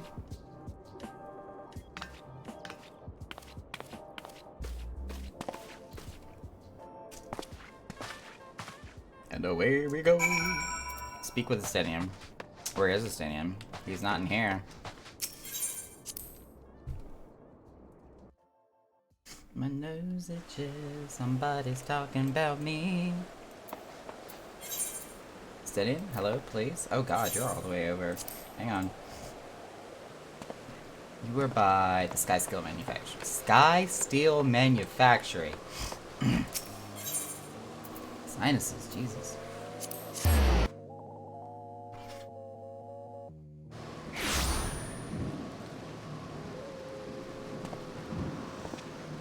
Petefowl stuck in my teeth.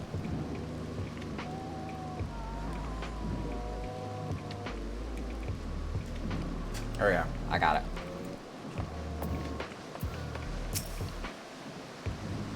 You have said your farewells then? To whom? Aye, we are ready to depart. I suggest we begin our search with Lady Iceheart without delay.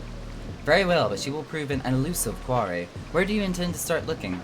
In the absence of any fresh intelligence on Ysel's movement, I propose we pick up the trail where she was last encountered, the core of this western highlands. Let us speak with Redwald, was it? As the commander of Falcon's Nest, it is like that he will know if any heretic activity has been reported.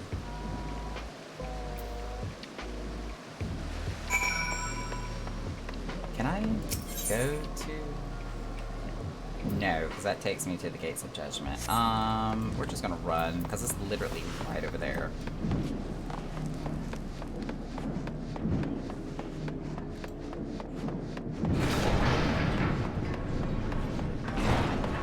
Whoosh. You would think, because there is an exit to Falcon's Nest from Ishgard, that it would be listed in the Aethernet shard. But no, for some reason it's not.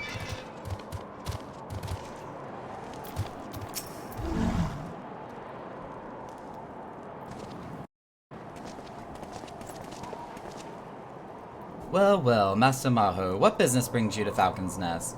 Judging by the company you keep, it can be no trifling matter. The Azure Dragon I know, of course, but I do not believe I met this young gentleman. Alphino Levior at your service, and you are not mistaken as to the gravity of our mission, Sir Redwald. I am sure you are aware the Observatorium has warned that the Dravanians gather for another assault. We believe that there yet may be a way to avert the coming conflict, but only if we can find the elusive Lady Iceheart. Thus have we come to Falcon's Nest in hope of acquiring the latest intelligence on the heretics' movements. I see. Then you would be best served by speaking directly to my men. A patrol is due to return from his sweep of the surrounding lands at any moment. You may also wish to question the knights assigned to pick over the remains of the heretic refuge at Gorgane Mills. 'Tis possible that they have unearthed information that could be of use to you. Master Maho knows well the place I speak of, for it was he who first discovered it. Let us divide our forces, then. I will stay and await the return of the patrol while the two of you visit this refuge. When I have completed my inquiries, I will join you there. A wise use of our time.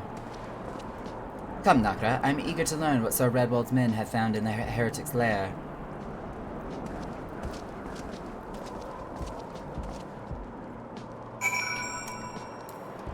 Let's go! Fly on my flaming chariot wheels. I kind of hate that Falcon's Nest is like in this very far corner of this entire map, and there's no other way to teleport in any other part. It's just so massive and such a large space of area to cover. But still, Heaven's Word is when they first introduced flying, and like maps of this scale, and it was so exciting and just super invigorating and refreshing even to just explore, even if you couldn't fly, just seeing everything that the lands had to offer. And to think that there were like digital artists that literally built these maps pixel by pixel.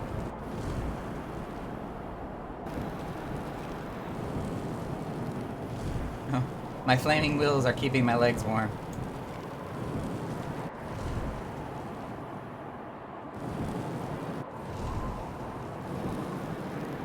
Expedition leader.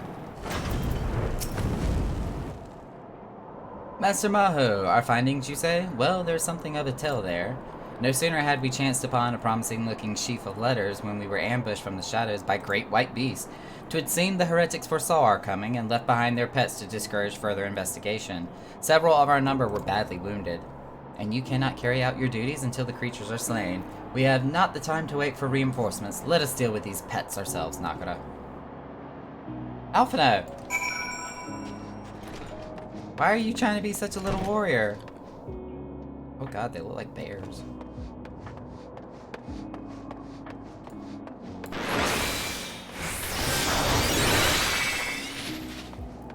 Alright, I'm ready. Let's fight. I forgot I was level 90. Like, I prepped myself up so hard. And then just one-shot those bitches. Okay. That happened. What am I looking for? Do I need to go back up? Yeah, I guess I'm going back up.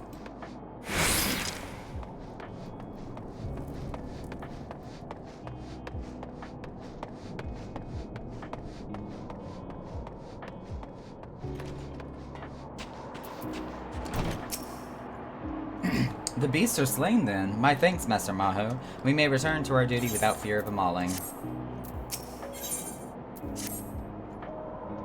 You wish to track down Lady Iceheart, is this not? The records we discovered ere those beasts mauled my comrades appeared to be some manner of correspondence. We had not the luxury of perusing their contents more closely, intent as we were on surviving an onslaught of fang and claw, but I'd wager those epistles contained more than friendly salutations betwixt lonely heretics.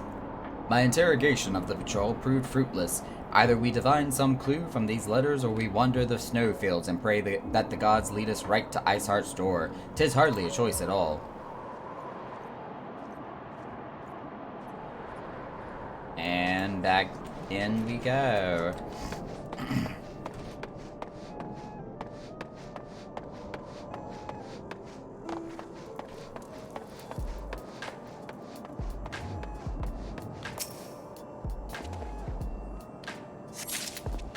Got one. Got two. Where's number 3?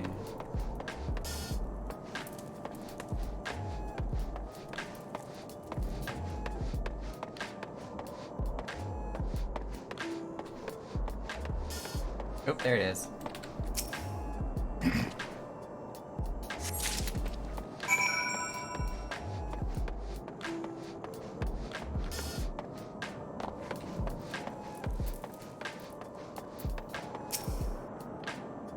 Have you recovered much of the heretics' correspondence? All 3 of them right here. Splendid. Added to the contributions from Master Levier and Sir Estinian, we now have more than a dozen letters. What have we here then?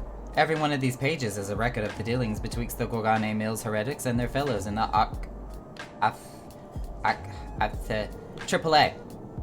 There are requests for foodstuffs, clothing, and all manners of provisions. Iceheart's followers must yet inhabit the ruins we had thought abandoned. Sounding out the amphitheater. The AAA, the very place where you witnessed the manifestation of the primal Shiva, was it not? If that is our destination, the journey will be long indeed. The amphitheater lies on the other side of the treacherous tract of ice and snow that cannot swiftly be crossed. Then we must place our faith in the Aethernet. As you recall, our dear friend Moonbrita succeeded in recreating the AAA beacon after it had been destroyed by Lady Iceheart. At the time, it was assumed that the resultant Aetherite would only be temporarily viable, but given that the heretics of Gorgane Mill seem to have been in regular contact with their brethren at the amphitheater, I'll wager it still functions. I suggest we make for the Aetherite within Snowcloak without delay. Correct me if I'm wrong, Stinian, but in the course of mapping the Snowcloak tunnel system, a passage was discovered leading out into the Western Highlands, was it not? Might it be possible for us to reach the Aetherite from this side of the wall? It should. House Dunkin' Donuts posted soldiers at the Western Highlands entrance after the tunnels were cleared, but they will not deny us entry.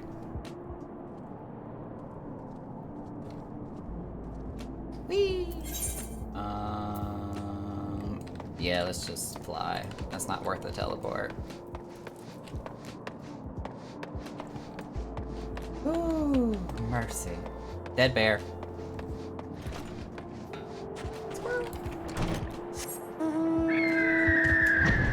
Ravana bird.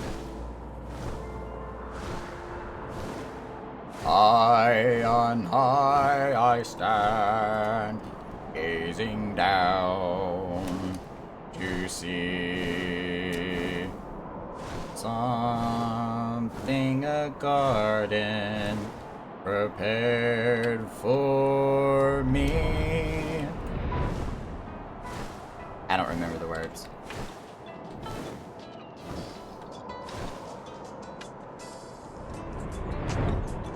But I can hear Rafe singing it. Oh, that's right. I remember this part.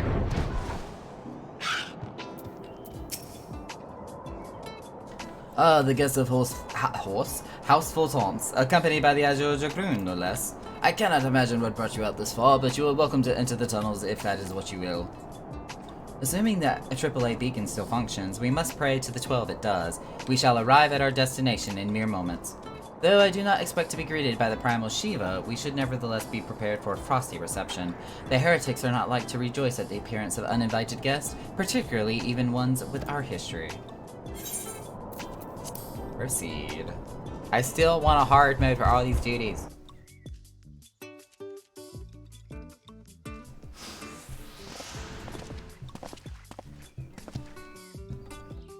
An impressive structure. I wonder how many ages it has endured. Mayhap you should ask its occupants. They seem a friendly bunch.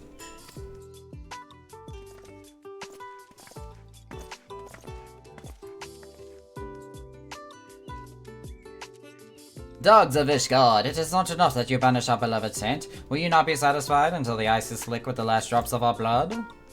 Stay your weapons. We come under the flag of parley. We wish to only speak with your mistress that we might broker a peace. Do you think us fools, boy? It will take more than honeyed words to earn our trust. You walk with the Dragon Slayer, and we know all too well what he is capable of. My reputation precedes me. They give us little choice. Come, brothers, may Dragon Wings bear us to victory. It's a fight! I'm going after the Conjurer.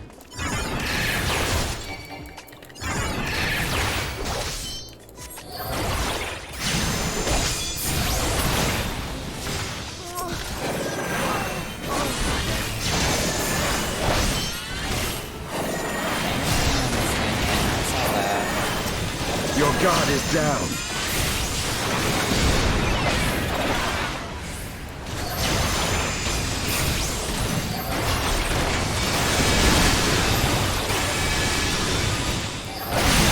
Oh, that's a healer. Target them. Oh, we got dragons. We got dragons.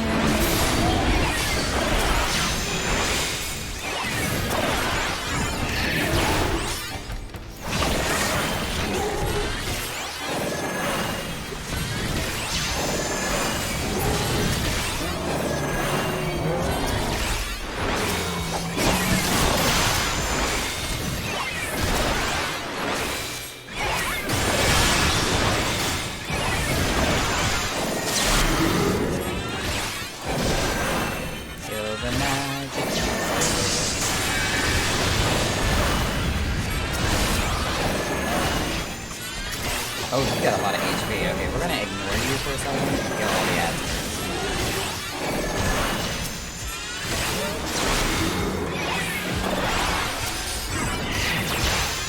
Oh, he's got some good dragon.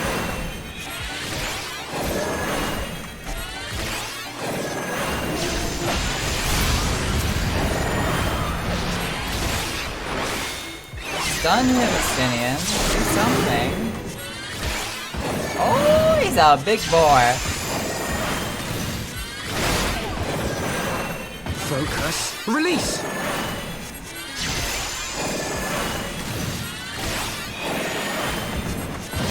Oh, I was about to say, he's turning up. Know your folly.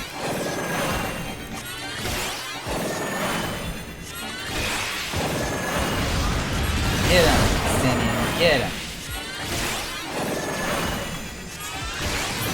Alright, big boy's down.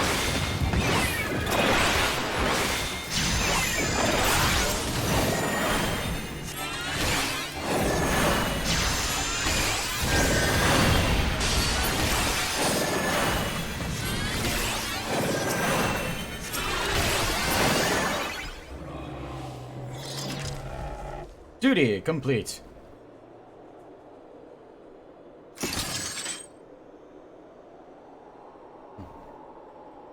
They fight like demons.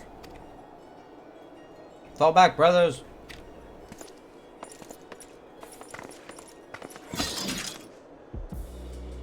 I see no sign of Lady Iceheart. Would that we could have questioned one of them. What would you ask that we do not already know? They make for the cinders, and so must we. Even should an ambush await us, 'tis certain there will be more heretics to question. The cinders, you say? I confess the name is unknown to me. Mayhap you would be so good as to enlighten us, Estinian?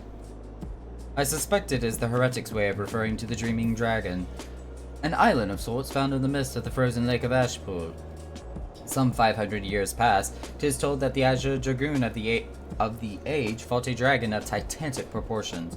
After a savage struggle, the mighty creature was weakened into the point of death, and forced into a magic slumber by an entire chapter of the Holy Sea sorcerers. Ere long, a rain of ash and cinders did begin to fall upon the sleeping serpent's motionless form, covering the creature at length in a shroud of grey. Of course, a thick layer of ice has since formed on top of it, but you may be sure I speak true. A fascinating tale. We should make haste to the Ashen Isle.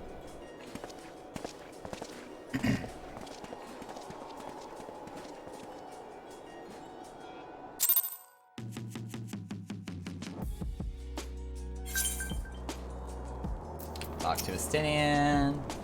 The Dreaming Dragon lies far to the west. Before we approach the Frozen Beast, however, there is another place I would visit first. I am told the convictors have set up camp in Twin Pools. Their leader, Janet, may Janet may have information of use to us. But mayhap you are not familiar with that name either. The convictors are dragon slayers after a fashion, but I'm willing to wager that they encounter their fair share of heretics. If we are indeed walking into a trap, I would learn all there is to know of our foe. A sound suggestion. Let us speak with these convictors, then, and temper our haste with a measure of caution.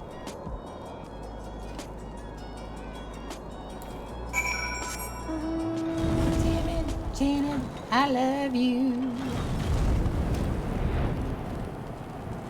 Get out of this ravine first.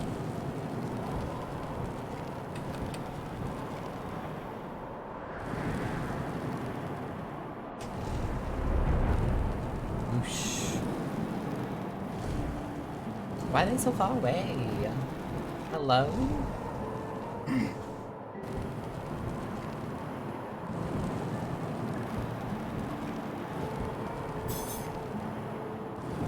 Do I need to go? Nope.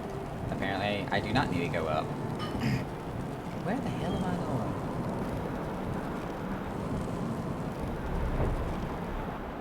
Right here. Okay. Jesus, how far do we gotta fly? Janet!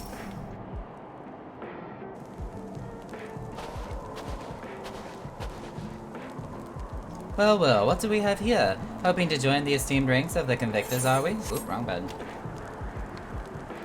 The hard-eyed lad looks promising, but you have a frail look about you, boy. I give you 3 days ere the wilds claim your corpse. I beg your pardon?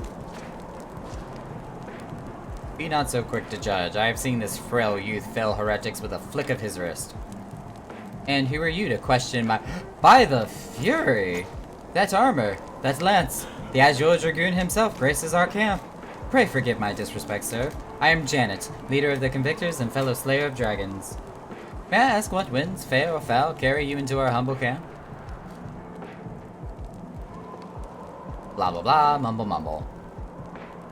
Ah, Lady Iceheart, is it? I know her by reputation, but I'm afraid I've seen naught of her or her people. That said, my men can be somewhat lax when it comes to making reports. You may wish to question them yourselves. Thank you, we shall. Nakura, Estinian, let us make our way through the camp and see what information there is to be had. Naka, you need to put on some, like, warmer clothing. Then again, you are covered in fur, so there is that.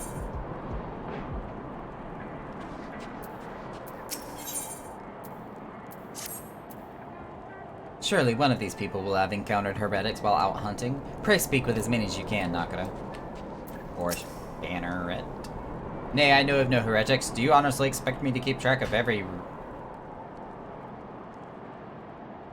that wanders in and out of camp? Are you naming people, sir? Like, that was oddly specific. Are there any heretics in the area? I've not the faintest idea. Why a heretic could pass under my very nose, and I should be none the wiser. I hunt dragons, my dear fellow, the big ones. Forever do I scan the skies for signs of my prey. I care not for the miserable creatures that scurry upon the ground.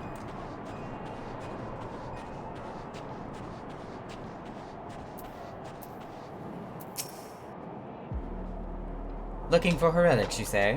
Why don't you go and bother Perot or someone else? I have enough trouble keeping these printing fops fed and clothed as it is. 'Tis no business of mine what folk do with themselves out there in the wilds. At least she has a name. Perot, hooray, Peter. Something I can help you with, my lord? Heretics, is it? Well, I've never seen one myself, but that ain't to say I haven't heard a thing or two. We would be grateful for any information you could share with us. The gods know we've gleaned precious little from talking to the rest of these people. If it pleases me, lord, I'm Peter, a soldier by trade, though not much of one if I'm honest. If it weren't for the love of stabbing folk that I took up the spear, see? No, it was the order of Sir Janet's father. Still, as long as they keep paying me wages, I ain't fussy as to what they have me do. Not everyone is as patient as me, though. Plenty of low-born lads who get pressed into service start grumbling before they've even seen their second battle. And once they've got to thinking how unfair it all is, it don't take much for the heretics to turn their heads. From what I hear, the simple promise of freedom tends to do it.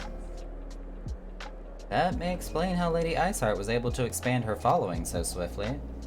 Sad to say, some mates of mine gobbled down the heretics' tripe and asked for seconds. Told me they were off to the Western Highlands to light a signal fire. That's how you let the heretics know you're serious about joining their ranks, apparently. Send up some purple smoke and the bastards come to you. Is that so? Why then, I'm minded to start a fire.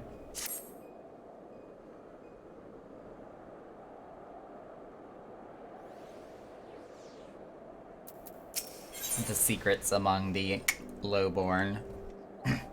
Purple flame, purple flame. If we are to lure our foes to our position, then we must find a means of producing a signal of purple hue.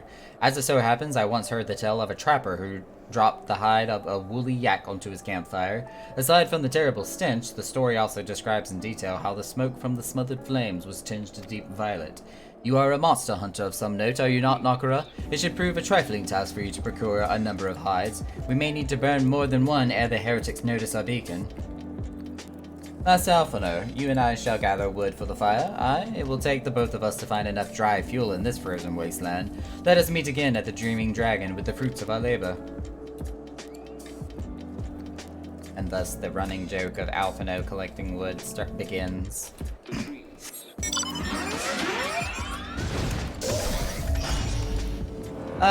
The white Magitech of Livia. That, you know, you never get to fight anymore because they changed the main story quest thingy. Anywho, time to delete some woolly yaks. Phew! Need to find 2 of them.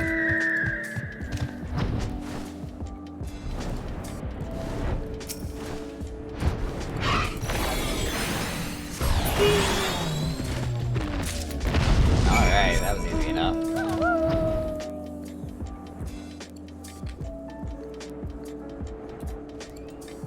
Isn't it on top of like one of these crevices that pops out or something? Yep, there it is, right there. I'm beeping. It would seem that collecting firewood is a new experience for Master Alphonse. He must have been privileged. He must have had a privileged upbringing.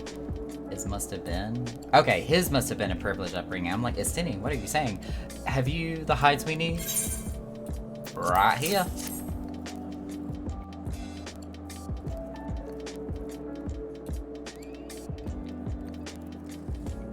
It's purple smoke.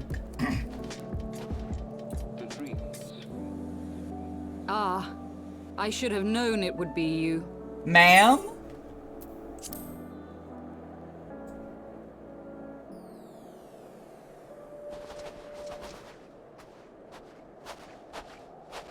Word reached me of a struggle with a small but well-armed band of trespassers. Forgive my comrades their hostility. Few come here uninvited.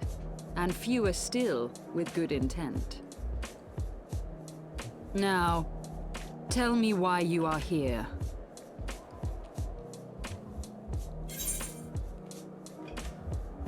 We wish to speak with you.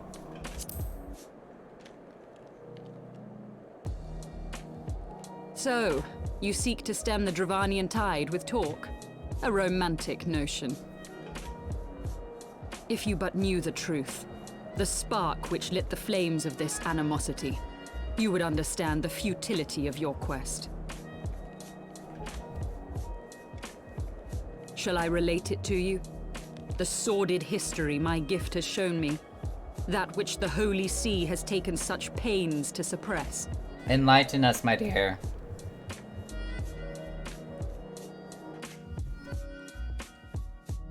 'Twas more than a millennium past when an Elezen tribe first sought to claim the lands of Kurthas as its home. Unfortunately for them, Kurthas was already home to dragonkind, and they were not inclined to make way for the invaders. Thus did a bloody war begin, a war which might well have rumbled on until one or the other side was exterminated, had it not been for the resolve of a single woman. That woman's name was Shiva. While those around her fought and died, she attempted to parley with the dragons, and in so doing discovered them to be possessed of profound intelligence and reason.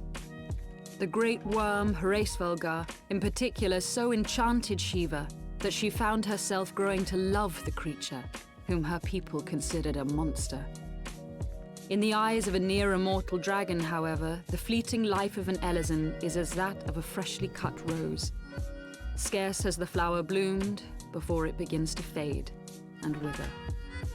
Such melancholy musings plagued Hraesvelgar, who had found in Shiva an unexpected and beloved soulmate.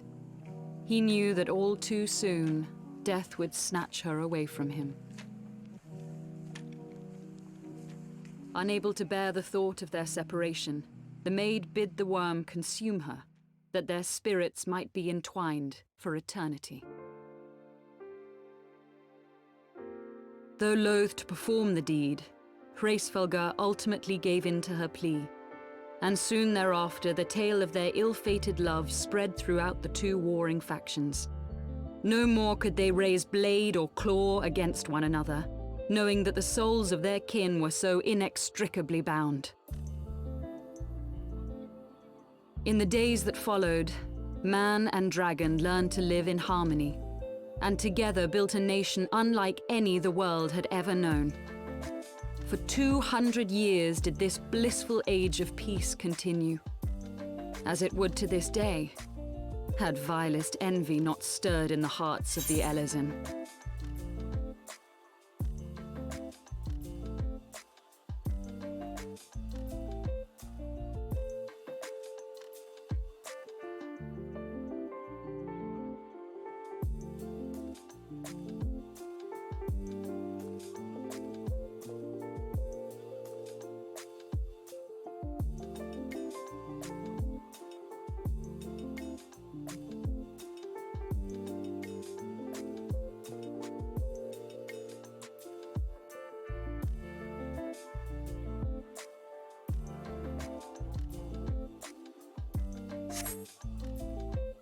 It is said that worms owe their longevity to the boundless reserves of vitality found within their eyes.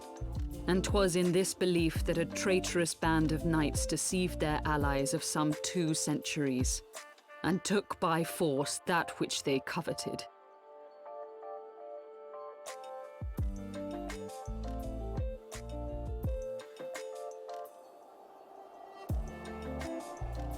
Nidhogg, he who now stands poised to unleash his wormlings upon Ishgard, was the great dragon who lost an eye to Elezen treachery.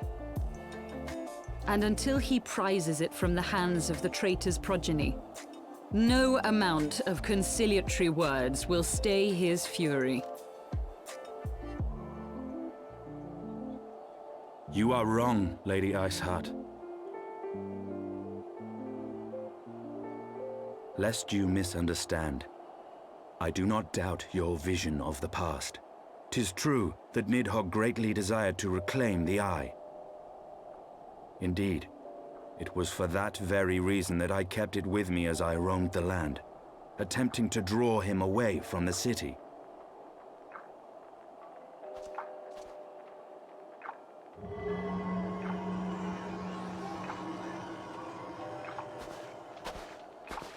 Good gods!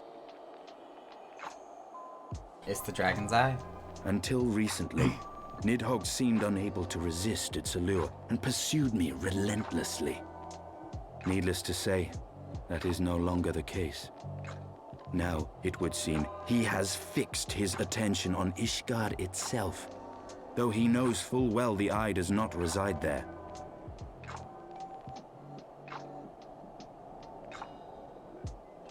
You believe he targets the capital for another reason? I believe reason has all but left him. Through the Eye, I feel much of what Nidhogg feels, and the dragon's thirst for vengeance will not be quenched by aught less than a sea of blood.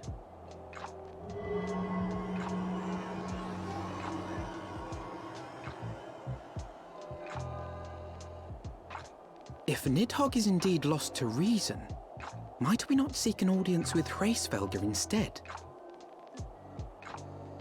He has thus far shown no inclination to aid in the invasion of Ishgard, and may yet welcome our efforts to broker a peace.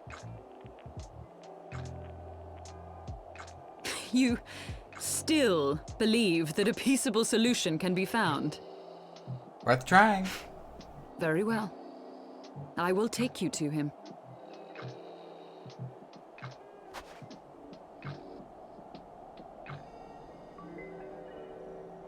Our road will lead us to Dravania, the homeland of dragonkind. There we shall ascend unto the clouds, where Hraesvelgr resides.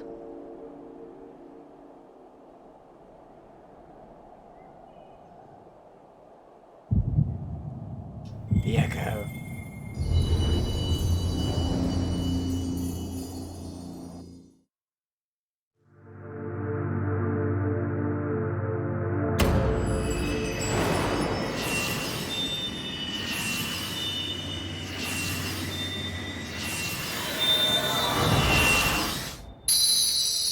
And thus, by forming relations and establishing a bond with Iceheart, we have reignited the light of the Ice Crystal. That's what just happened.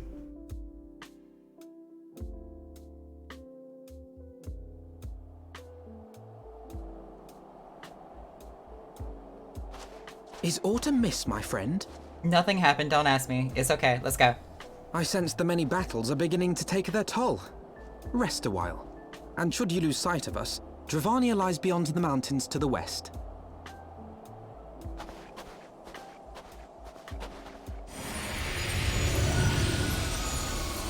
Oh look, it's Mitty! Finally, it took you a while. Curious. The vestiges of thy mistress's blessing are not as faint as once they were. Thy will to succeed grants thee unusual fortitude. But will it be enough? You shall see, Mr. Mitty.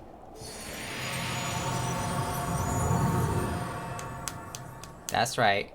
Keep being sneaky. Little sneaky dragon you.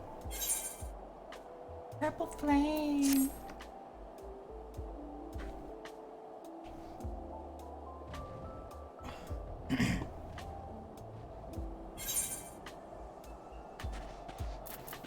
I'm ready, let's go.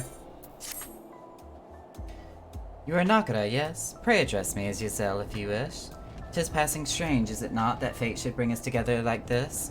Never did I think to walk alongside the Warrior of Light, but history is full of unexpected alliances. Shall we make our way into Dravania then? The chill of the Western Highlands is unrelenting, and I would sooner be under the sheltering canopy of the Chocobo Forest. Let's go! Actually, would it be easier for me to just teleport, or do I need to? Yeah, I need to meet them at the entrance. Side face.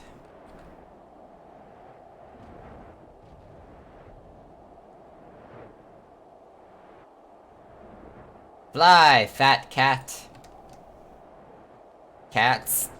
Because they're both fat cats.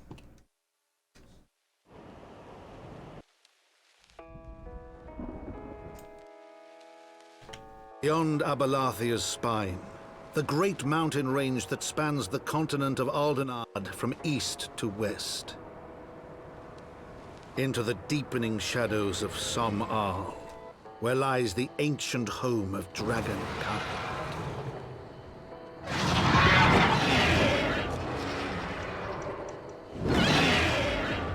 To a land where the soil slithers and the skies seethe with sinuous shapes, they came.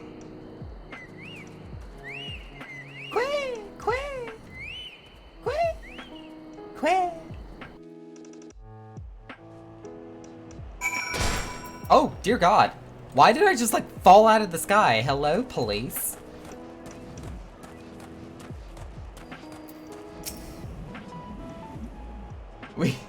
That caught me off guard. We now stand on the threshold of Dravania. The path to Som-Al will take us far to the west, beyond the embrace of the forest branches. It will be long and a demanding journey, and might I suggest that we take our rest at the village up ahead and see that we are properly provisioned? There's a village here? But I thought these lands the sole domain of Dragonkind. Why would anyone choose to live in so perilous a place? The wild chocobos, Telfeather, was built by hunters who make their living capturing and selling the beast. Their leader, Marcachamp, why does that sound like a Pokemon, is an acquaintance of mine. Being a gregarious sort, he will no doubt welcome our arrival, and he will also possess more recent knowledge of the road we seek to travel. I trust there are no objections. Only to the ceaseless chatter. If we are to meet this acquaintance of yours, let us do it before Ishgard burns.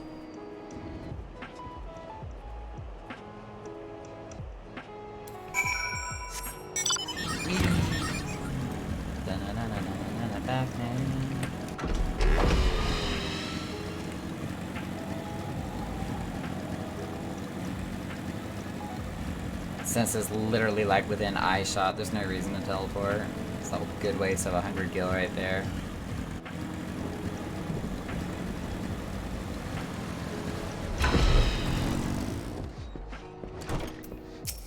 Yo, Pokemon! Gotta catch them all, gotta catch them all. Well, tend my hide and call me Leatherface. We have visitors. Oh, I need to turn that auto advance off. Oh, if it ain't the lovely Ysel. It's been too long, girl. That it has, Marcachamp, that it has.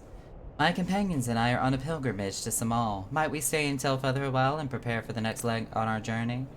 Of course, stay as long as you like. In fact, I wouldn't suggest leaving the forest at all. The dragons have been absolutely bleeding murderous as of late. Forgive me, sir, but I'm not sure I understand. Do the dragons not bother you here in the forest? Bother us? Did you still not explain things to your boy? You've seen them towering alum trees? All about, haven't you? If you were flying above the canopy, you'd barely be able to see the ground. And as you'd expect, the local wildlife's canny enough to stay hidden beneath the leaves, which is why the dragons do their hunting elsewhere, and we can do ours in peace. I see. Thank you for the explanation. You're welcome. Now, I know it won't stop your sale here, but dragons ain't the only things you'll need to keep an eye out for, especially if you're set on heading west. Go west.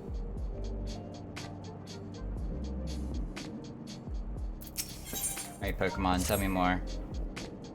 I dare say you're wondering what could possibly be worse than dragons, eh? Well, I'll tell you. The bloody Nath. They're what you might get if you crossed an antling with a Megalocrab and taught the thing how to walk on two legs. Walking cockroaches is what they are. They never used to stray far from the hives out of fear of the dragons, but they've gotten a little more aggressive as of late, sending out war parties for moms in all directions. They've even taken to harassing the Dravanians in their own lairs, if you can believe it. And when they venture into the forest, which is more and more by the way, they certainly ain't afraid to come looking after my lot. I can only imagine how much worse it'd be closer to the Nath's home territory.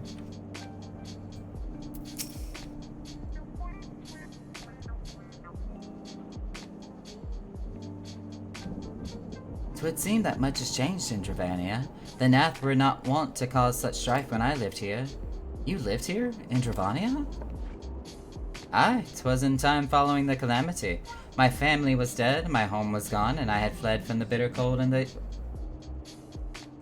these lands. Sorry, something on the... I've got another stream open on my left screen, and something popped up that really was strange and caught my attention.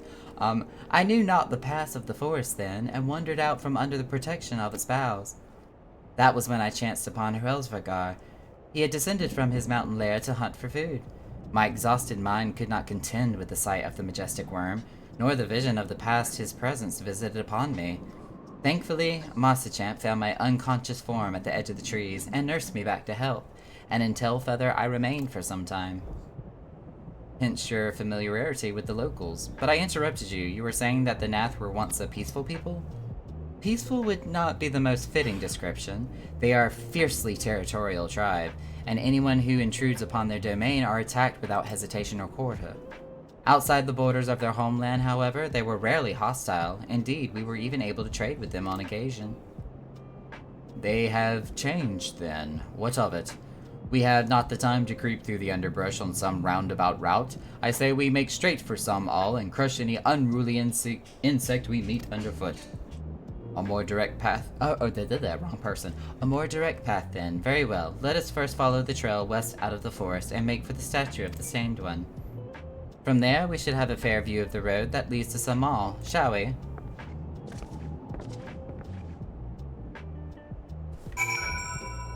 So I've got this VTuber that's on my other screen here to the left, and apparently she has this mode where she turns her VTube character into what looks like a South Park avatar with an entire background and everything to go with it, and it's rather off-putting and disturbing. And that's why I keep looking to the left like, what the hell am I looking at?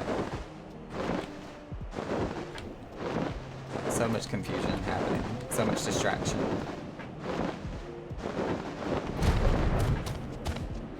Oh, my head that I got off my mouth. I'm about to one-shot y'all. Bam.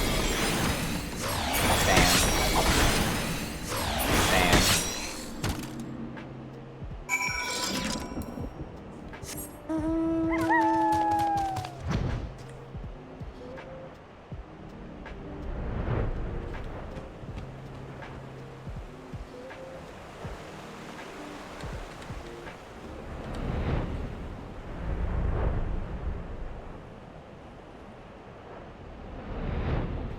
It's a long-ass way to travel.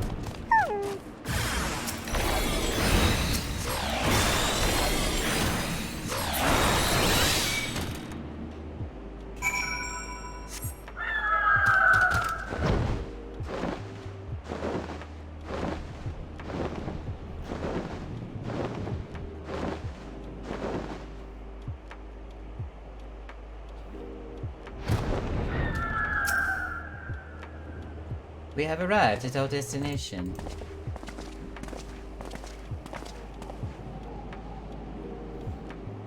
Should we chance to meet Macechamp again, remind me to thank him. Had he not warned us to expect the Nath, I doubt I would be standing here. Mid ruins that I would tentatively describe as Ishgardian, the style, if not quite identical, betrays a definite resemblance. You have a scholar's eye, Master Alphinaud. This structure is in fact over 1,000 years old. It is a remnant of the age when our ancestors and Dragonkind lived together in peace. You claim this as evidence of our harmonious past? I was taught that these buildings were constructed by heretics in honor of your Dravanian masters. This rubble inspires no such awe in me. Stubborn fool, how desperately you cling to the false teachings of your beloved Holy See. Enough, both of you. You threaten the success of our mission with this incessant squabbling. Nakura, pray reason with these two. What do you want me to say? Grunt. I'm gonna grunt.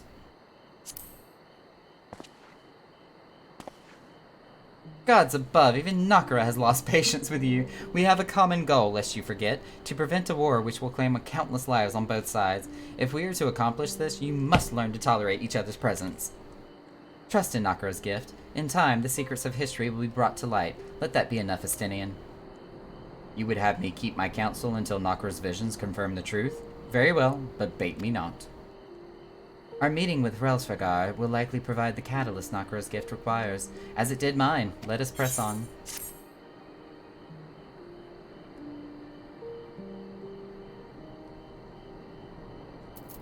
Moving forward. Spy you the 3 great towers to the west. Its guardians know them as Ankh Shrine. The place serves as roost for Relsvagar's lesser kindred. If we are to reach the peak of Samal, we must first beseech these dragons to open the way. But do not be disheartened, the one who leads them is a friend. Of rather more concern is the disposition of the Nath. Let us survey the approach to the towers to see if the path is clear.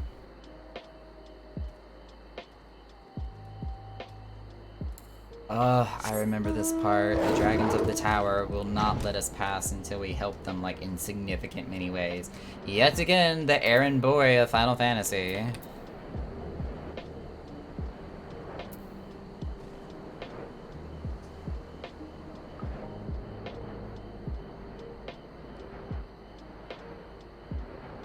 Fly, my nine-tailed doggy, fly.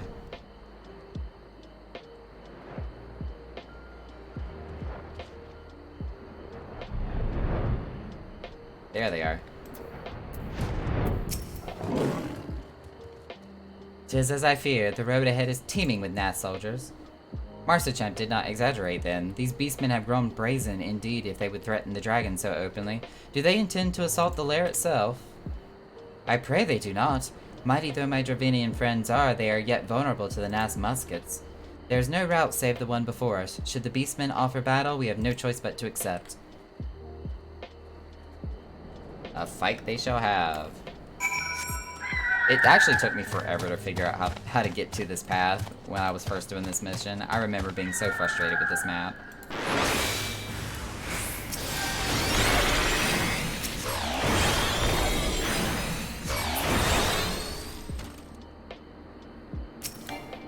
There's more. There's more. Oh, wait. There's more. Why can't I not reach you? Deleted.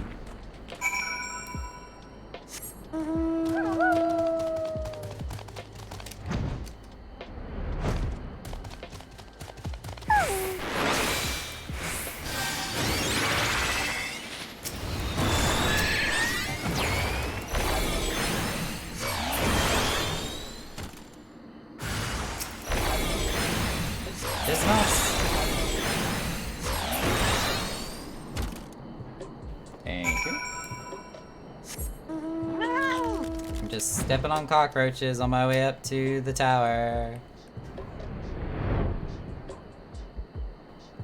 Fat cat's incoming! I take no pleasure in killing the Nath. 'Twas to avoid bloodshed that I agreed to join you on this journey. Well, it cannot be helped. We may proceed into the courtyard together, but leave the task of hailing its occupants to me. And keep your lance on your back, Dragoon. On my word to the Warrior of Light, I shall start no fight, only finish it. You truly are beyond salvation, then. Come on.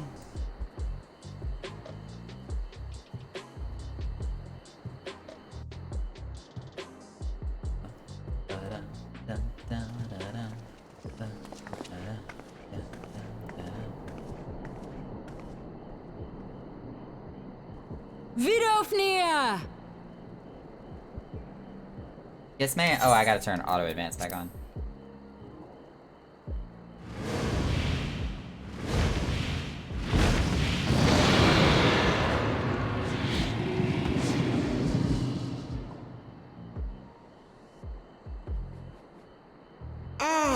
"'Tis thee, little one.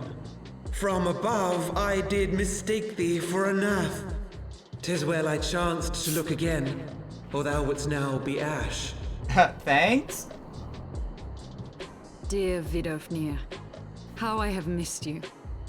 Would that I had come sooner, and not out of dire necessity. Thou art troubled. Speak that I might know thy plight.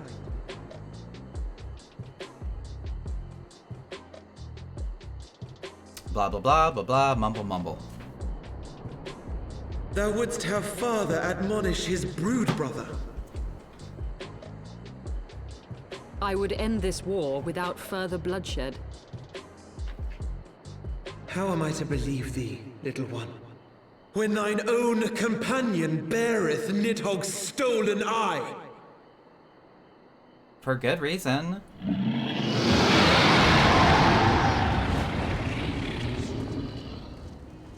Have care, dragon, or I shall gouge out one of yours. You forget yourself, sir. We are here on a mission of peace.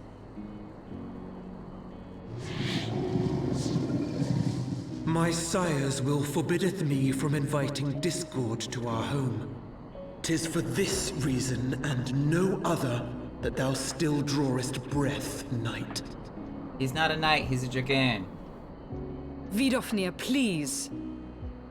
We must be allowed to convey our intentions to Hraesvelgar in person, with words of our own choosing. Grant us this favor, and open the way to Som Al. Thou hast ever been welcome, little one. But I cannot grant thy wish. I am bound to remain here and protect my kin from the Nath's god. Nath's god? The Nath have summoned a primal.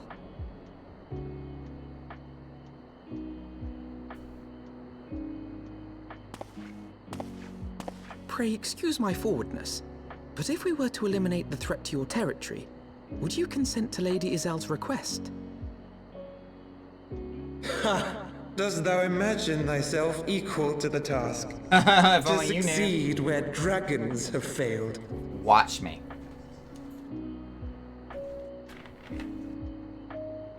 'Tis beyond thee, mortal. But thou art welcome to try, nonetheless. Only know that idle promises shall avail thee naught.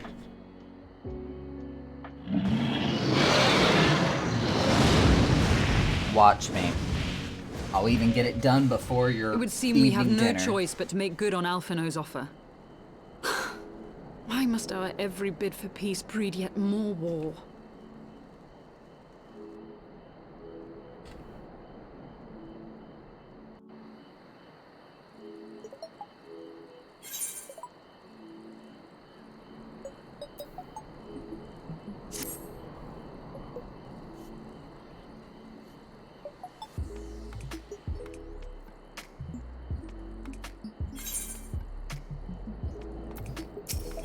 Alright, let's keep it moving. Let's go fight some Ravana. So the Nath have summoned their god, and thus is the mystery of their newfound belligerence laid to rest. Are you not glad, Lady Iceheart? I thought you would applaud them for summoning a primal to further their own ends. After all, you did.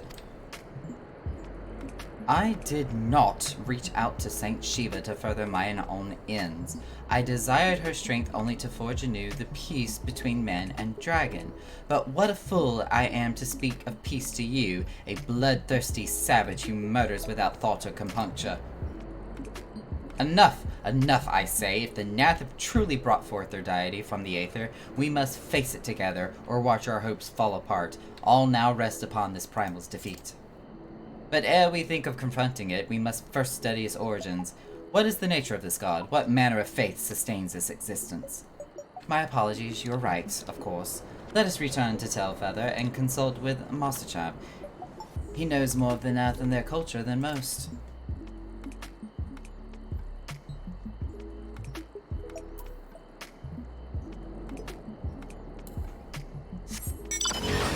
Oh, shoot. Oh, hang on. I got stuff falling out of my pockets.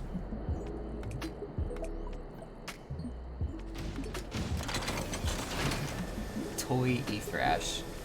That dragonette was literally named Toy Ethrash. Is it a thrashing toy?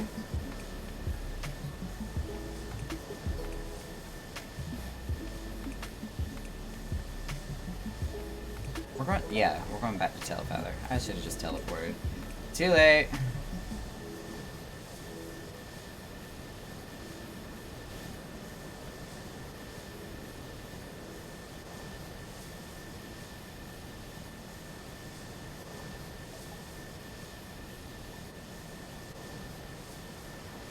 this building right here.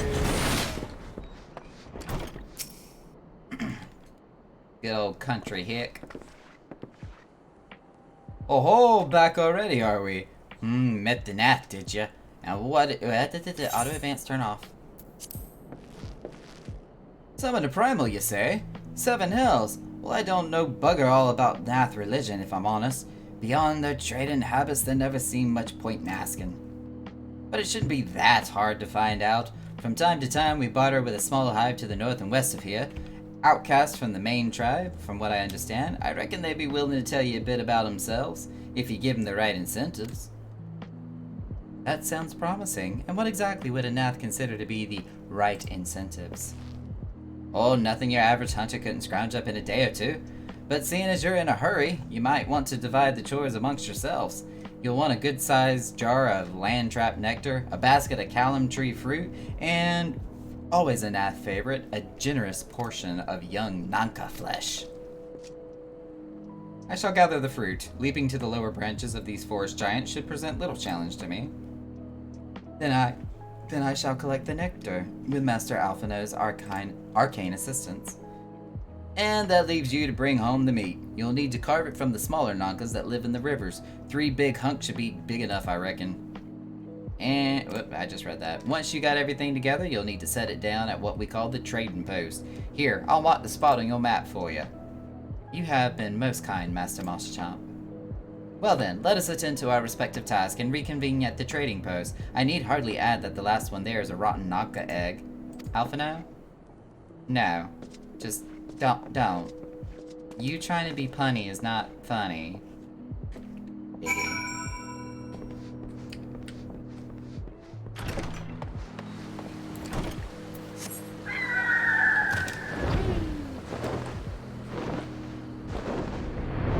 We're gonna one-shot some Nankas. Jesus Christ, there's like 3 of them right here. Damn. And my AoE circle is not big enough. There we go.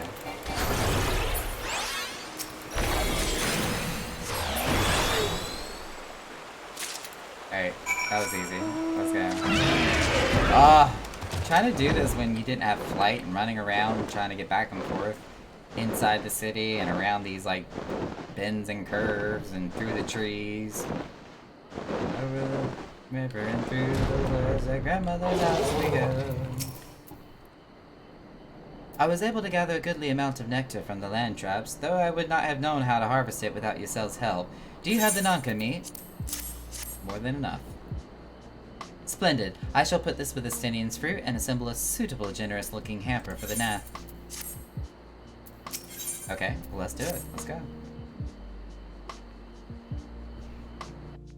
Well, everything appears to be in order, assuming no one has any objections to my choice of presentation. I shall place our offering at the trading post as instructed. Were I of the Nath, I think it would be suitably impressed.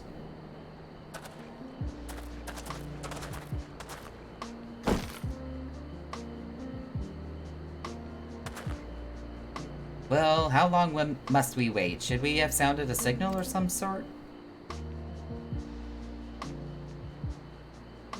Calm yourself, Master Alphino. Our offering has not gone unnoticed.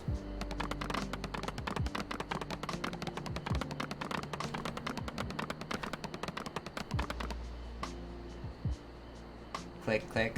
Long has it been since hunters last came to trade, bearing gifts that filled the air with such delightful scents. Land trap nectar, callum tree fruit, and Nanka flesh! What delectable food you have brought for us. Our meager existence is most enriched by your bounty.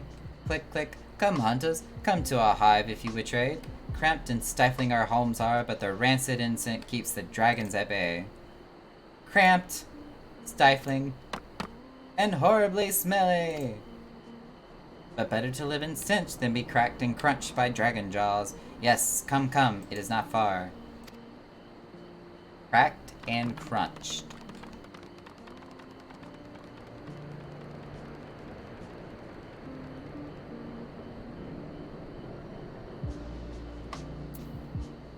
That sounds terribly disturbing.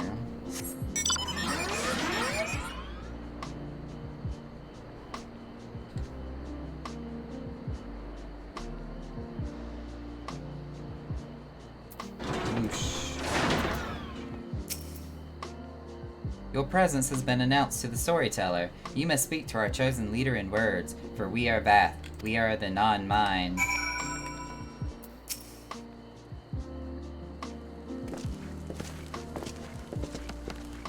Welcome to our hive, hunters. You have brought delicacies much sought after by our people, and we are much pleased. What would you have in return? Honored Elder, pray allow me to begin by thanking you for welcoming us into your home, and for accepting our humble offerings. My companions and I come in search of knowledge, specifically knowledge of your people's god. Knowledge alone? What strange hunters you are. But if it is words you desire, then words you shall have. We are the Vath, the non-mind, and to speak is our fate. You will hear the tale of the Nath's god, of the god the One Mind summoned into our midst. The One Mind? Those are the Naths who reside in the main colony? Yes, they are the one, connected. But let us begin the story at its beginning. Some moons ago, a single dragon flew in from the east, bleeding and weak. It fell from the sky and into the hive, where it was swarmed by my brethren, and with spear and spell and musket, the dragon was slain. 'Twas likely one that had fled battle with my kinsmen. I should commend you for finishing the job.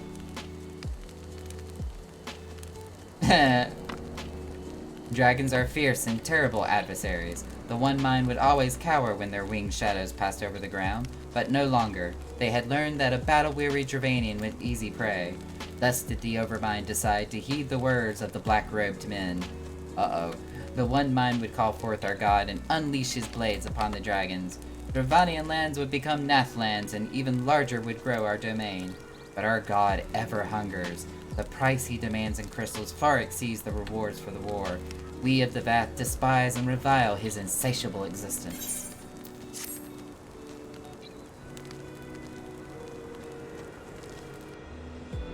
So of the One Mind, they're just talking about being enthralled by a primal.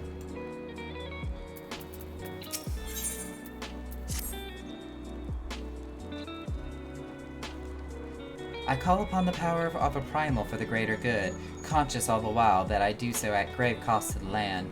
I reason that it is a necessary evil and willingly shoulder the burden of my sin.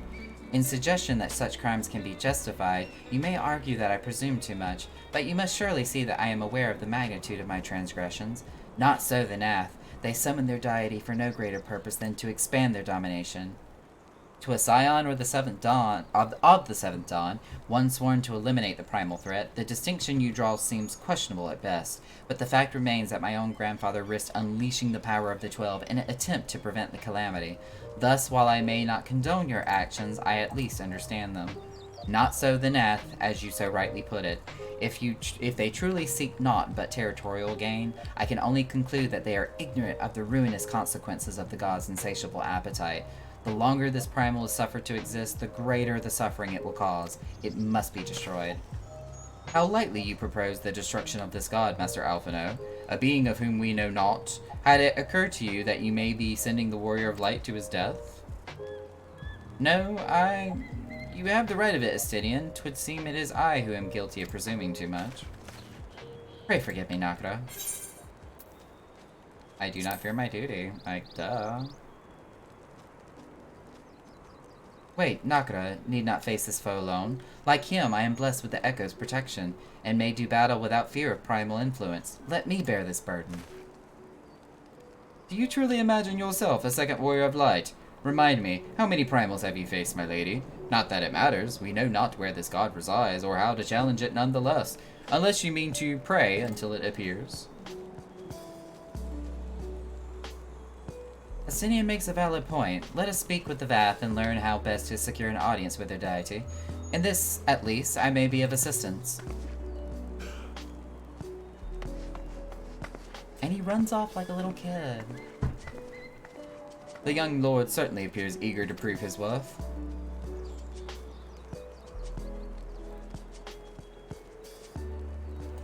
Estinian's starting to adopt that big brother attitude. We are Vath, we are the non-mind. We do not hear the One Mind's thoughts. We cannot predict their will.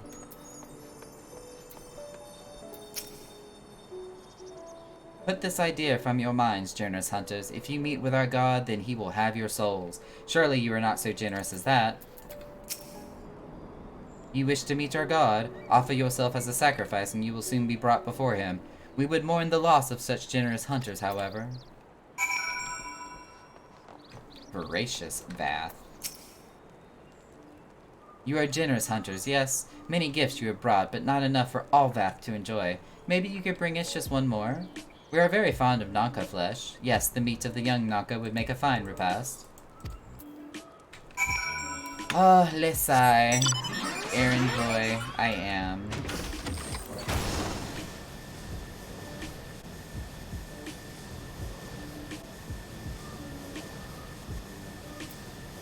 Almost there. Almost there. Almost there. Bam.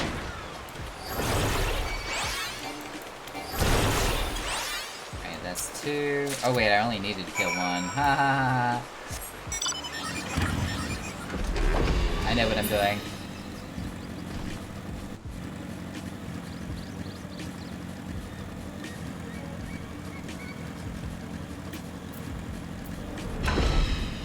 Wait, no, not you. This one. Yep, got it right here, dude. Take it. Another gift for the Vath. So unexpected. Yes, you will have more of the words you strange hunters hunger for. Listen now. The senses of the One Mind are enmeshed by the Overmind. What one sees, all see. What one feels, all feel. Alert a single Nath and the whole hive is alerted. To reach our god undetected is all but impossible. The Vath are wont to allude to certain concepts without explanation, but I believe I am beginning to grasp a few of the fundamentals. From what I understand, the king-like Overmind sits at the center of the Nath society, and its presence somehow allows its subjects to communicate without the need of words or gesture. These Nath, the ones who inhabit the larger hive, are known as the One Mind, and it was by their combined will that the Primal was summoned. Those who reside in the smaller hive, however, are the Vath, or the non-mind, who for reasons yet escape me seem to have been excluded from the telepathic bond which connects their Nath counterparts. Thus are the Vath ignorant of the One Mind's thoughts and intentions, and of the nature of their own god. In summary, we have wasted our time. Not so, perilous though it may be, the Vath did furnish us with one certain method of approaching the Primal, as sacrifices. Should we allow ourselves to be captured in the environs of the colony, the Nath will bring us before their deity to make an offering of our souls. But that's dangerous. Forgive me, but let us be clear about what it is that you propose. You mean to say that you would deliberately provoke the Nath, surrender yourself into what might generously be termed into their custody, and then wait until their god arrives to claim your soul?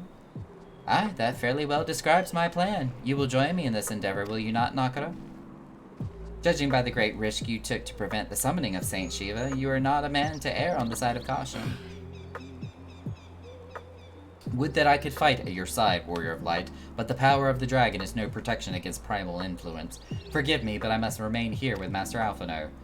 Then it is settled. Nakara, you and I shall challenge the guards at the entrance to the colony. Once the hive is roused, we shall feign a brief show of resistance and then allow them to take us prisoner. Oh my lord, she is a dangerous one indeed.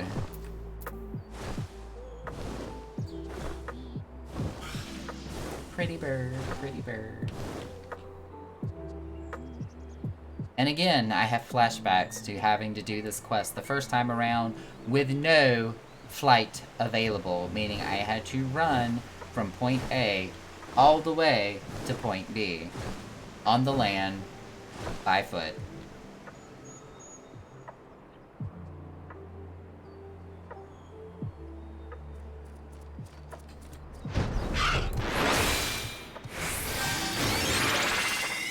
Fight, fight, fight, fight. Intruders, your lives are forfeit.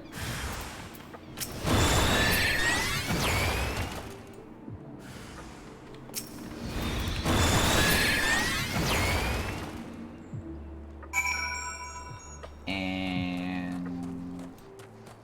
okay.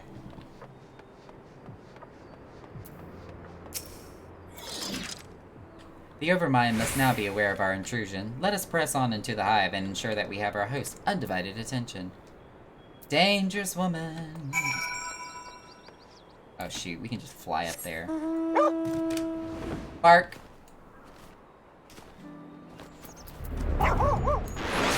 Such a good doggy.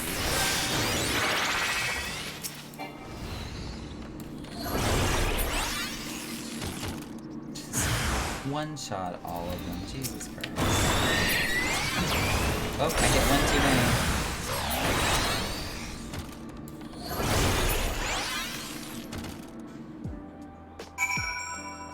Further in we go. I remember when my friend Reinyatsu was doing this quest. I think I was kind of tagging along with him if I remember correctly.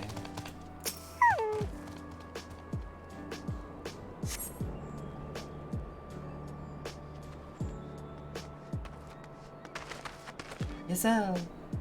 That should be sufficient. If we do not have our host's full attention by now, we must surely have it at this point. Our audience with the Primal may be granted soon after our capture. Pray advise me once you have stilled your mind for the battle to come. I'm ready, girl. Let's go. I was ready before we started this mission. I'm ready for that awesome cutscene that happens between Shiva and Ravana, too. For what little fight tends to happen.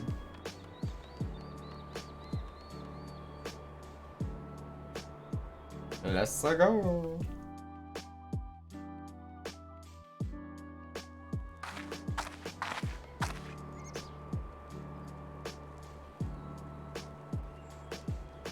Hold here, Nakara. When next the Nath come, we offer no resistance.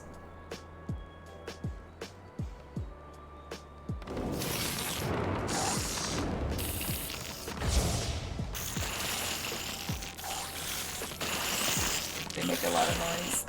Surrender, intruders. There is no escape.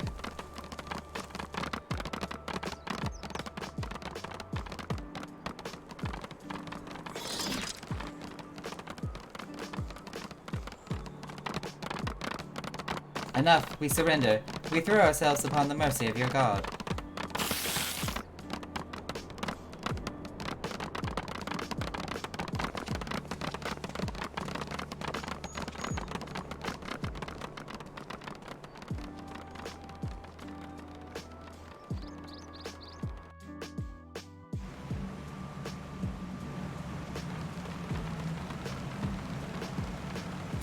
We're coming up to Ravana.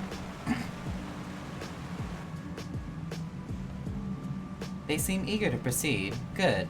When they take us before their lord, pray leave matters to me. If what I know of summoning rituals holds true, I shall be well placed to act. Mark the sound of the river rushing through the ravine behind us. Passing loud, is it not? I imagine the noise would serve to mask our escape should we need to withdraw temporarily. But you are prepared, are you not? I do hope so. If I were to be dragged away for sacrifice while you were haggling over the price of potions, I should not be amused. Haha!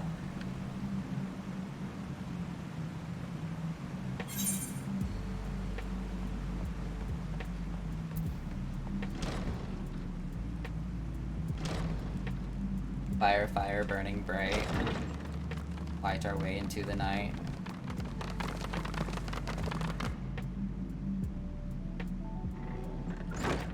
Oh my god, all these crystals.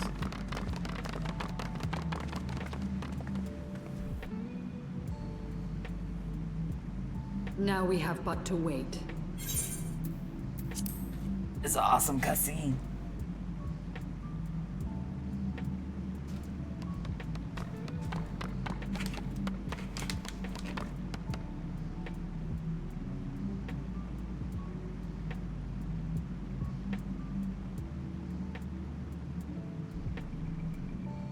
O Lord Ravana, master of the sacred blades, wrath of the colony, conqueror of the world, hear our prayer. Pray grant unto your devoted children the gift of your divine presence.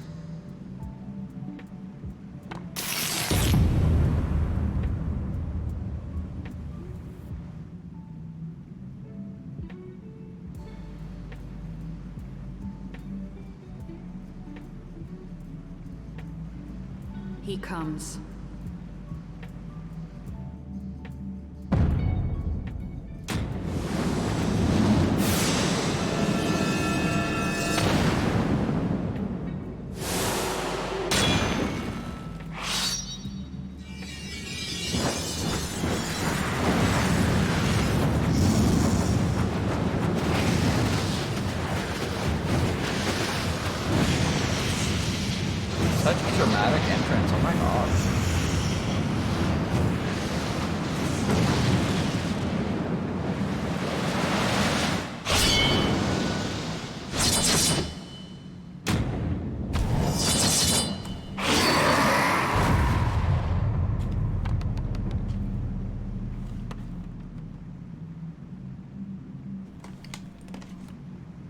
all strength to the colony. Speak and I shall listen. Oh, glorious General, we have captured intruders and would make unto you an offering of their life's blood. These feeble fleshlings dared to invade Natlands. Hear me, Lord Ravana. My companion and I did not come to contest your children's territory. We wished only to learn the reason you wage war against the dragons.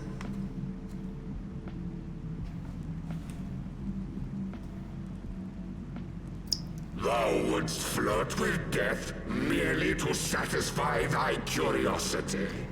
Wherefore should the glorious conquests of the Nath concern thee so, Elezen? Ah, mayhap thine own kind struggle against the worms fareth poorly, and thou art desirous of a pact.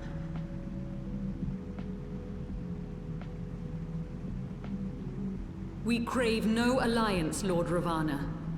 Only peace. We would bring an end to our war with the dragons.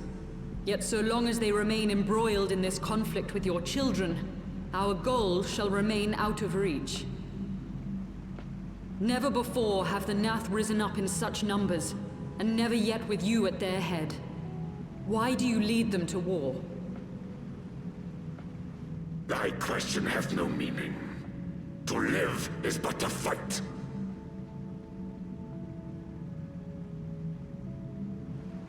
Long have my children waited, gathering their strength in the shadow of thy ceaseless conflict. The Nath would see the Dravanians slain, and their territory secured. And by such fervent prayers am I now given form and purpose.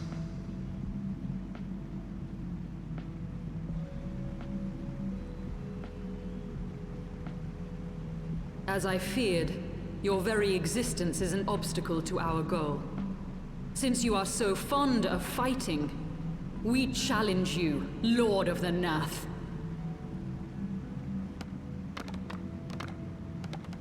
And should we emerge the victors, I would have you swear to withdraw your soldiers from Dravanian soil.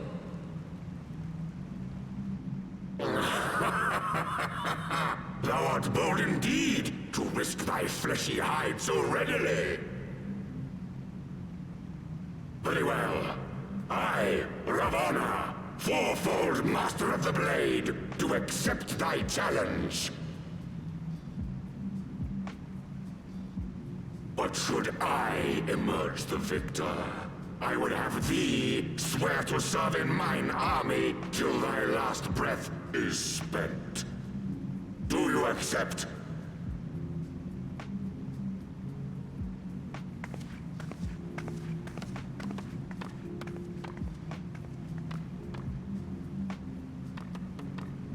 I do.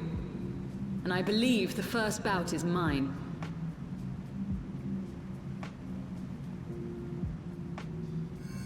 Get it, girl.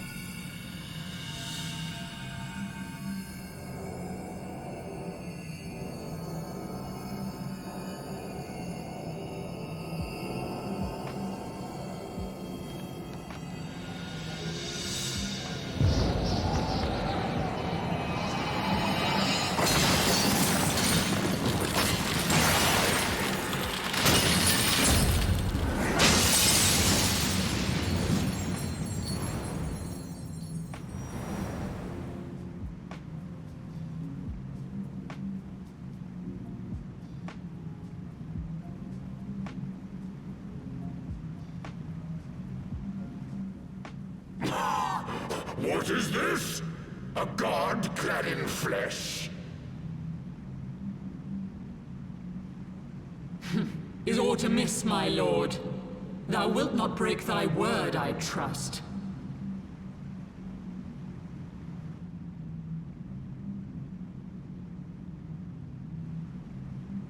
Mine oath is unbending as steel, little goddess. Thy ruse will but add to mine enjoyment.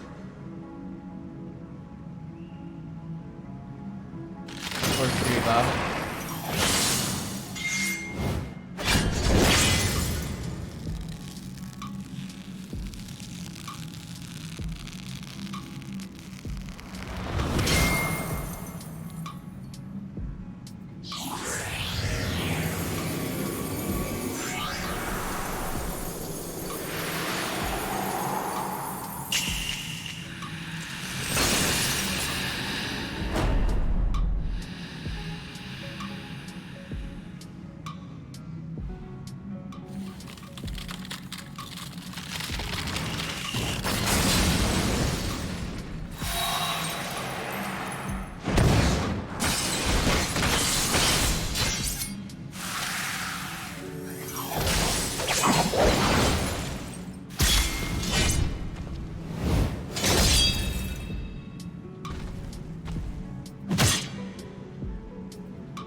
I thought myself stronger. Mayhap with more crystals?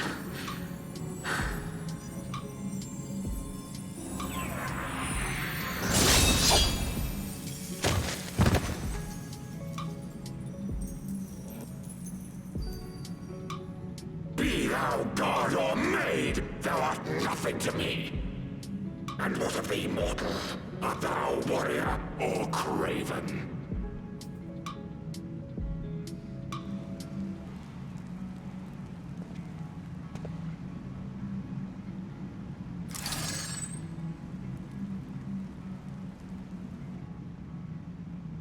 A warrior, then? Good! Mayhap thou will provide more sport than thy feeble companion.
To the song of ringing steel!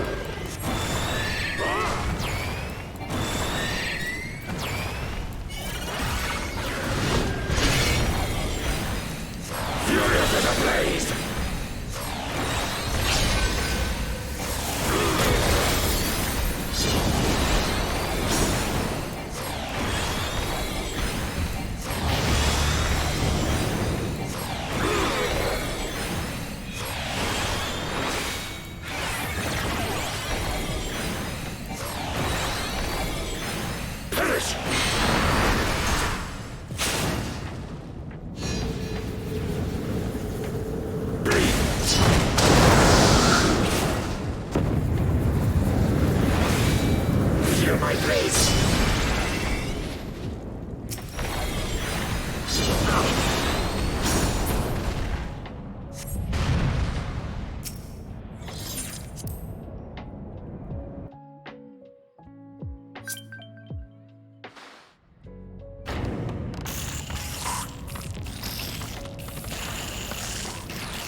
Realized I was muted this entire time, but I said he cheated.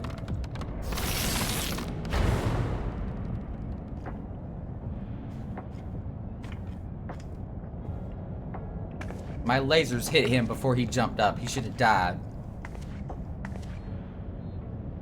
You do not disappoint, warrior of light. Would that I had your skill in battle.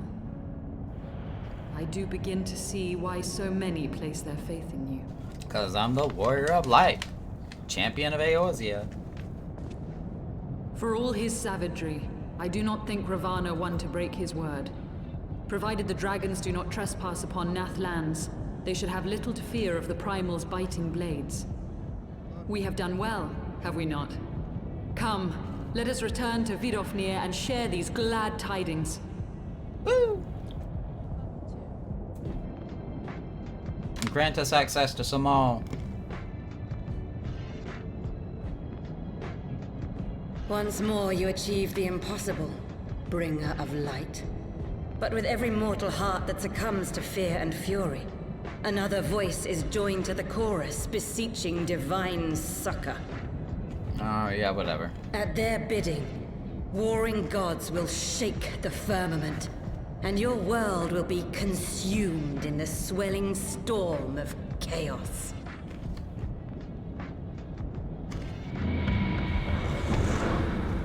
Whatever.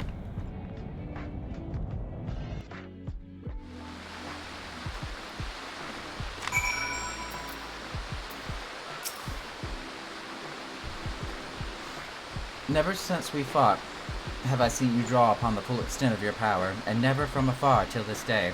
You are a marvel to behold, Nakara. Well, 'tis time we rejoined our companions. They will be eager to hear the tale, and to continue our journey. Alright. And with that, friends, that is going to be the end of the stream for tonight. We definitely got a lot through the story in Heavensward in only about 3.5 hours. For tomorrow night, we may end up doing the same thing if Raid decides to come together, if we get some fill-ins, if we do like a party finder. You know, we'll do some raids tomorrow night. If not, we will simply continue doing some more New Game Plus as of tomorrow, and we will see how far in the story we get before the end of tomorrow night. But in the meantime, thank y'all for coming out. I really do appreciate y'all so much. Thank you again so much for the sub, Phoenix. So much appreciate all the support that y'all have seen. I will be back again tomorrow night, and we will also see if we got anything going on Saturday night as well, which I will let y'all know via Twitter or on Facebook, depending on wherever you're following my social media. And we will go from there. Have a good night, y'all.